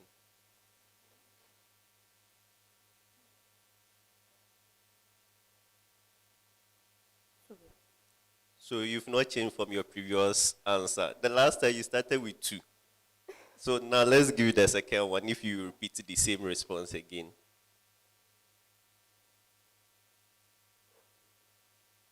Prof. Shay. Okay, if I get the numbers wrong, will you still give me a chance to state some of the banks? Yeah, you state the account that the university runs. The account name?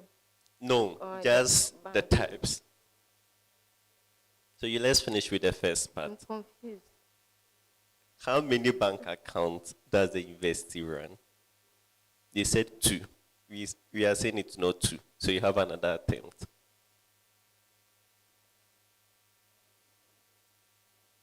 2 again. 2 again. The last time you said 2. We asked you again, you went to 1. So today you should move to 3. Yeah, so it's 3. He didn't ask me this question. No. He asked me signatories. So you should ask the signatories Yes, question. I found it. You found it.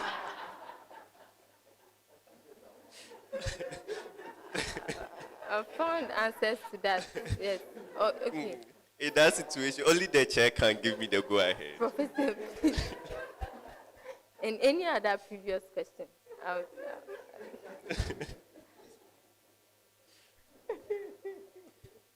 Frankie. Request denied.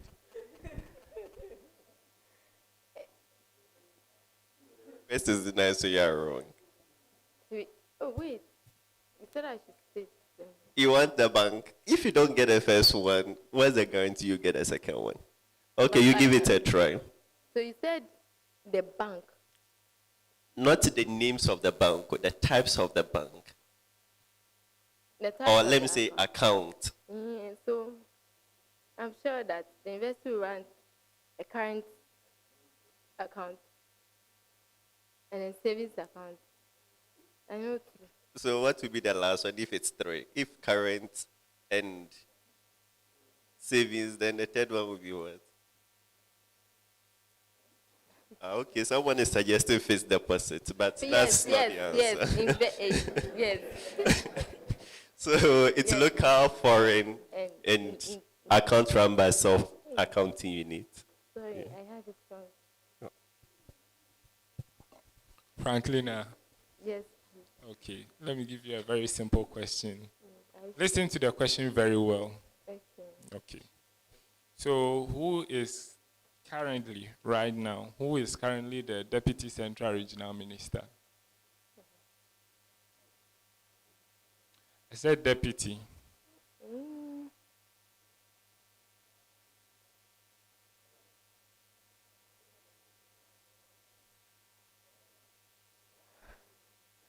Professor.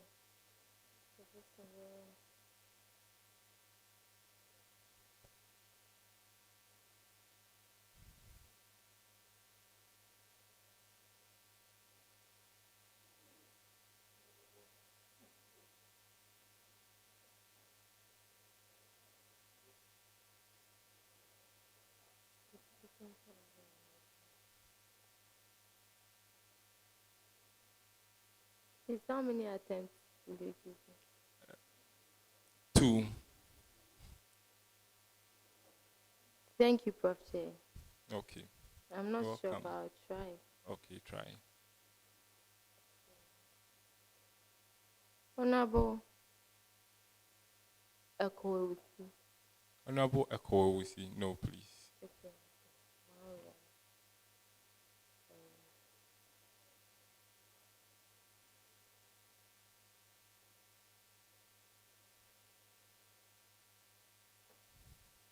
You don't know? Yes, please. Okay. So currently, there are no deputy regional ministers. The regional ministers don't have deputies. I was expecting you to say no one. Yes. After the second term, the president has scrapped off the deputy regional ministerial rules. Yes. So who is the substantive minister, the minister, central region? Central region. Yes. 2 attempts. If you get it, no, it's just 1 attempt. Okay. Thank you. Welcome.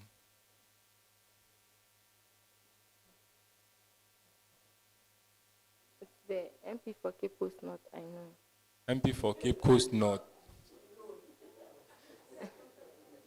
But the whole central region. No, please. It's Mrs. Justina Marigold Asan. Okay. Yes, former MCU for Aguna West Municipality. Yes. Thank you very much. Welcome. Frankie, thank you very much for coming. We wish you all the best. Thank you, Professor. So you hear from the committee soon. Okay. Right. So we're still live inside the old academic board chamber. We're transmitting live on TV UCC and on ATL 100.5. And this is the special vetting for the portfolio that was declared vacant for the position of SRC Coordinating Secretary. And we've vetted 4 applicants already. We have the next 4 to vet before we close for today. If the PDF is ready, we'll hand over to you, sir. Right. Thank you, the chair. I'm going to pick some of your messages. Huh? You don't want to come here. You don't want to file for a nomination to contest for a position, but you want to stay there and be laughing at people. I've been going through your messages. This one is from Alfred. Hey, Franklina too, she's smart too. Look at how she would answer. Even if she doesn't know, she will make it funny. And then this is also from Justin Agua. Yes, I think the guy among the ladies is the best. That is what you think. Right. This is from Araba. You said that, hey, Lady D. Lady D, Lady D. You kept mentioning Lady D, Lady D. Why? What has she done? And Marvin comes in with this one. Lady D, what you did, power, and so vetting in GD. This is also from Yabua. And you indicated that Tony Yabua is the best candidate for, we're talking about coordinating secretary here, please. And this is also from Afredina. Wow. The lady is good. I like how she smiles. More vim, my dear. All right.